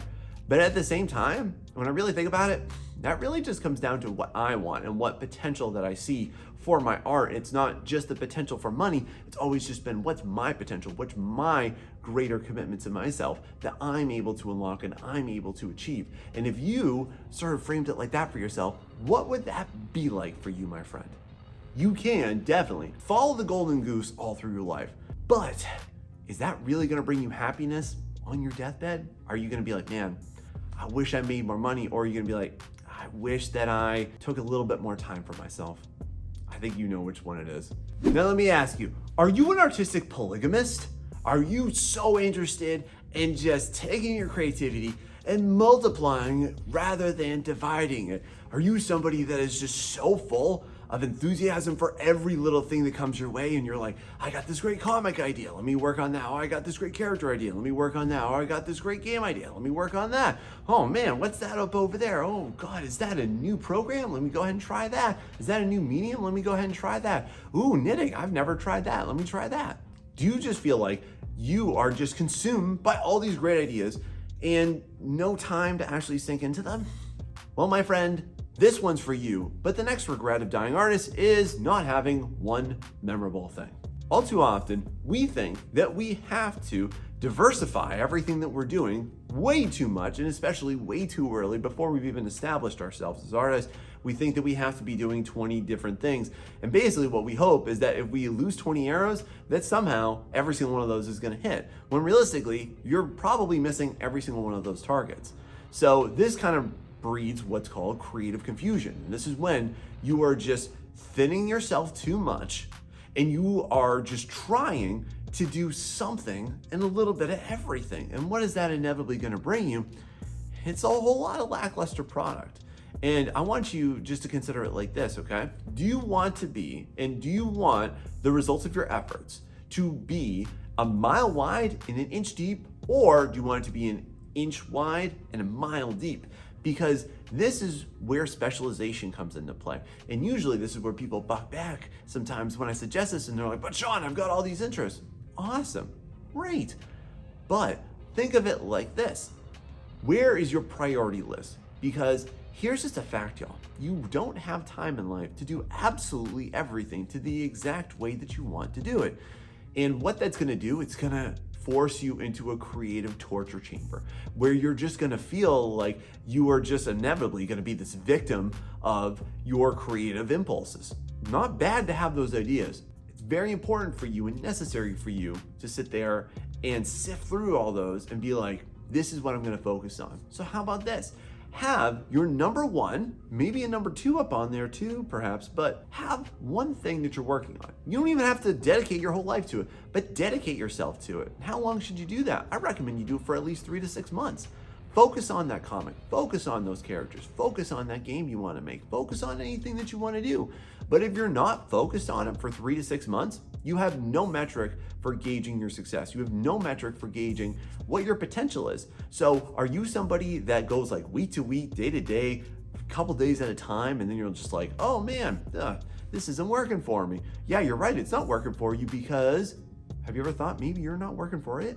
And just to exemplify this philosophy, let me ask you this. Your favorite artists, what do they do? Because I bet that they do one great thing and they're known for one great thing and one great style really well. That's not to say you can't have fun with your other things in your own time, but like focus on one thing, because here is inevitability, my friend. Your specialization will guarantee you greater success and greater opportunities than people that are just spread too thin. Have you ever considered that? All right, real hard question for you. Are you a weirdo? Are you atypical? Are you thinking to yourself that you're just a little strange right there? Do you want people, on the other hand, to just think that you're just the paragon of humanity? Do you want people to really think that you are just average, that you're normal? Well, my friend, I need to let you know this. You're not normal, and that's okay. And one of the curiosity about being an artist is that we generally get associated with being weird and being abnormal. So what if you just embrace that? What if you stop caring about what other people think about you? What if you invested all of that mental energy and all of those social, emotional, and mental resources into yourself, into developing what you want to do, friend? You should learn to be okay with embracing yourself and not trying to fit into the construct of what people socially expect of you to be. Because at the end of the day, do you want to be yourself or do you want to be someone's mannequin of you? It's your choice. But one of them is definitely going to make you regret it. Now let me tell you why listening to the opinions of non-artists almost completely stomped out all of my artistic ambitions. And if I had, I would never be where I am today. And it all starts with the fact that everybody in my family didn't understand why I wanted to be an artist and why this seemed to be just something childish. You ever feel like people look down on artists and they feel like, oh, this is just something that's like kind of kiddish, almost like it's just like another phase of your life, like, oh, they're just gonna grow out of that one. As they started to grow with it, they started to tell me about, man, you'll never get a job. It's gonna be so hard, Sean, you're gonna struggle. And then literally my family tried to push me into doing other things like, oh, you should join this business, or like, hey, what if you got an apprenticeship doing this? And it just felt like everything that they were telling me was just trying to dissuade me from what I really love to do. And what I see a lot of artists regret by the time that they come to their end is the fact that they didn't invest into that sooner and that they valued the opinions of people that weren't artists over their inner voice. And why? Because it's so hard to challenge the opinions of those that we love. And listen, oftentimes it's gonna come from a loving place. But to be honest, it's coming from a fearful place too. So why does that happen? If you're around a lot of non-artists and you're around people that are not ambitious, the light of your ambition shines light on their demons, and people don't like to feel bad about how they did not fulfill their own ambitions, because I bet that they had some failed ambitions of their own. You ever consider that? The other thing is that art seems like this nebulous and uncertain endeavor, but everything is uncertain. There's no certainties in life. Like, y'all ever remember what happened with COVID and like 20 million people lost their jobs over a weekend? Case in point. But also, it's about challenging societal expectations. Like, this is valuable, this is not. This career is great for you, this is not. Oh, you're a male? You should go into this field. Oh, you're female? You should go into this field. A weird curiosity that I notice nowadays too is that more and more male students are being completely discouraged from going into the arts. And I've even had people tell me that they think that it's only for homosexual males who should be going into that. And that's crazy. I've had my students think that I'm gay just because I'm a very excitable, well-dressed art teacher. And I just find that extremely offensive. Like, why did anybody ever associate any gender norm with art making? And that's so messed up. Like, there are thousands of amazing male and female artists all throughout history, but somehow we've kind of boxed it into like, oh, that's masculine, or oh, that's feminine, and that's messed up. So with that, I just want to ask you, friend, do you want to listen to the opinions of people that aren't living the life that you are, or do you want to show them why they're going to be wrong by you dedicating yourself to the life that you want to live? Because at the end of your life, you're either going to love it or regret it. Oh boy, this next one's going to sting for some of you, but let me ask you this. What happens when you get feedback? How are you responding to that? So I see this all the time with my students, okay? Every single day as an art teacher, I'm given hundreds of pieces of advice. And what I seem to notice about students that do extremely well and I see big growth in them versus the ones that don't is literally how they're responding to feedback. And oftentimes I'll go around and I'll say the same thing to the same people all the time. And even in my one-on-one mentorship, I'll say the same thing to the same people week after week when we have our meetings, and they won't do it. And I've noticed how many artists are just really stubborn in what they're doing. Sometimes they'll even challenge me back and be like, well, I like it like that. Well, I just want to challenge you with this then. Then I guess that you like how mediocre that you feel. Well, I guess that you like feeling the way that you do. I guess that you like feeling peaked right now, don't you? And what I've seen people do from this is that they throw away their potential for their ego. And sometimes those artists who are extremely stubborn, who don't seem to want to take any advice, what do? Then they eventually implement it, and then this always happens.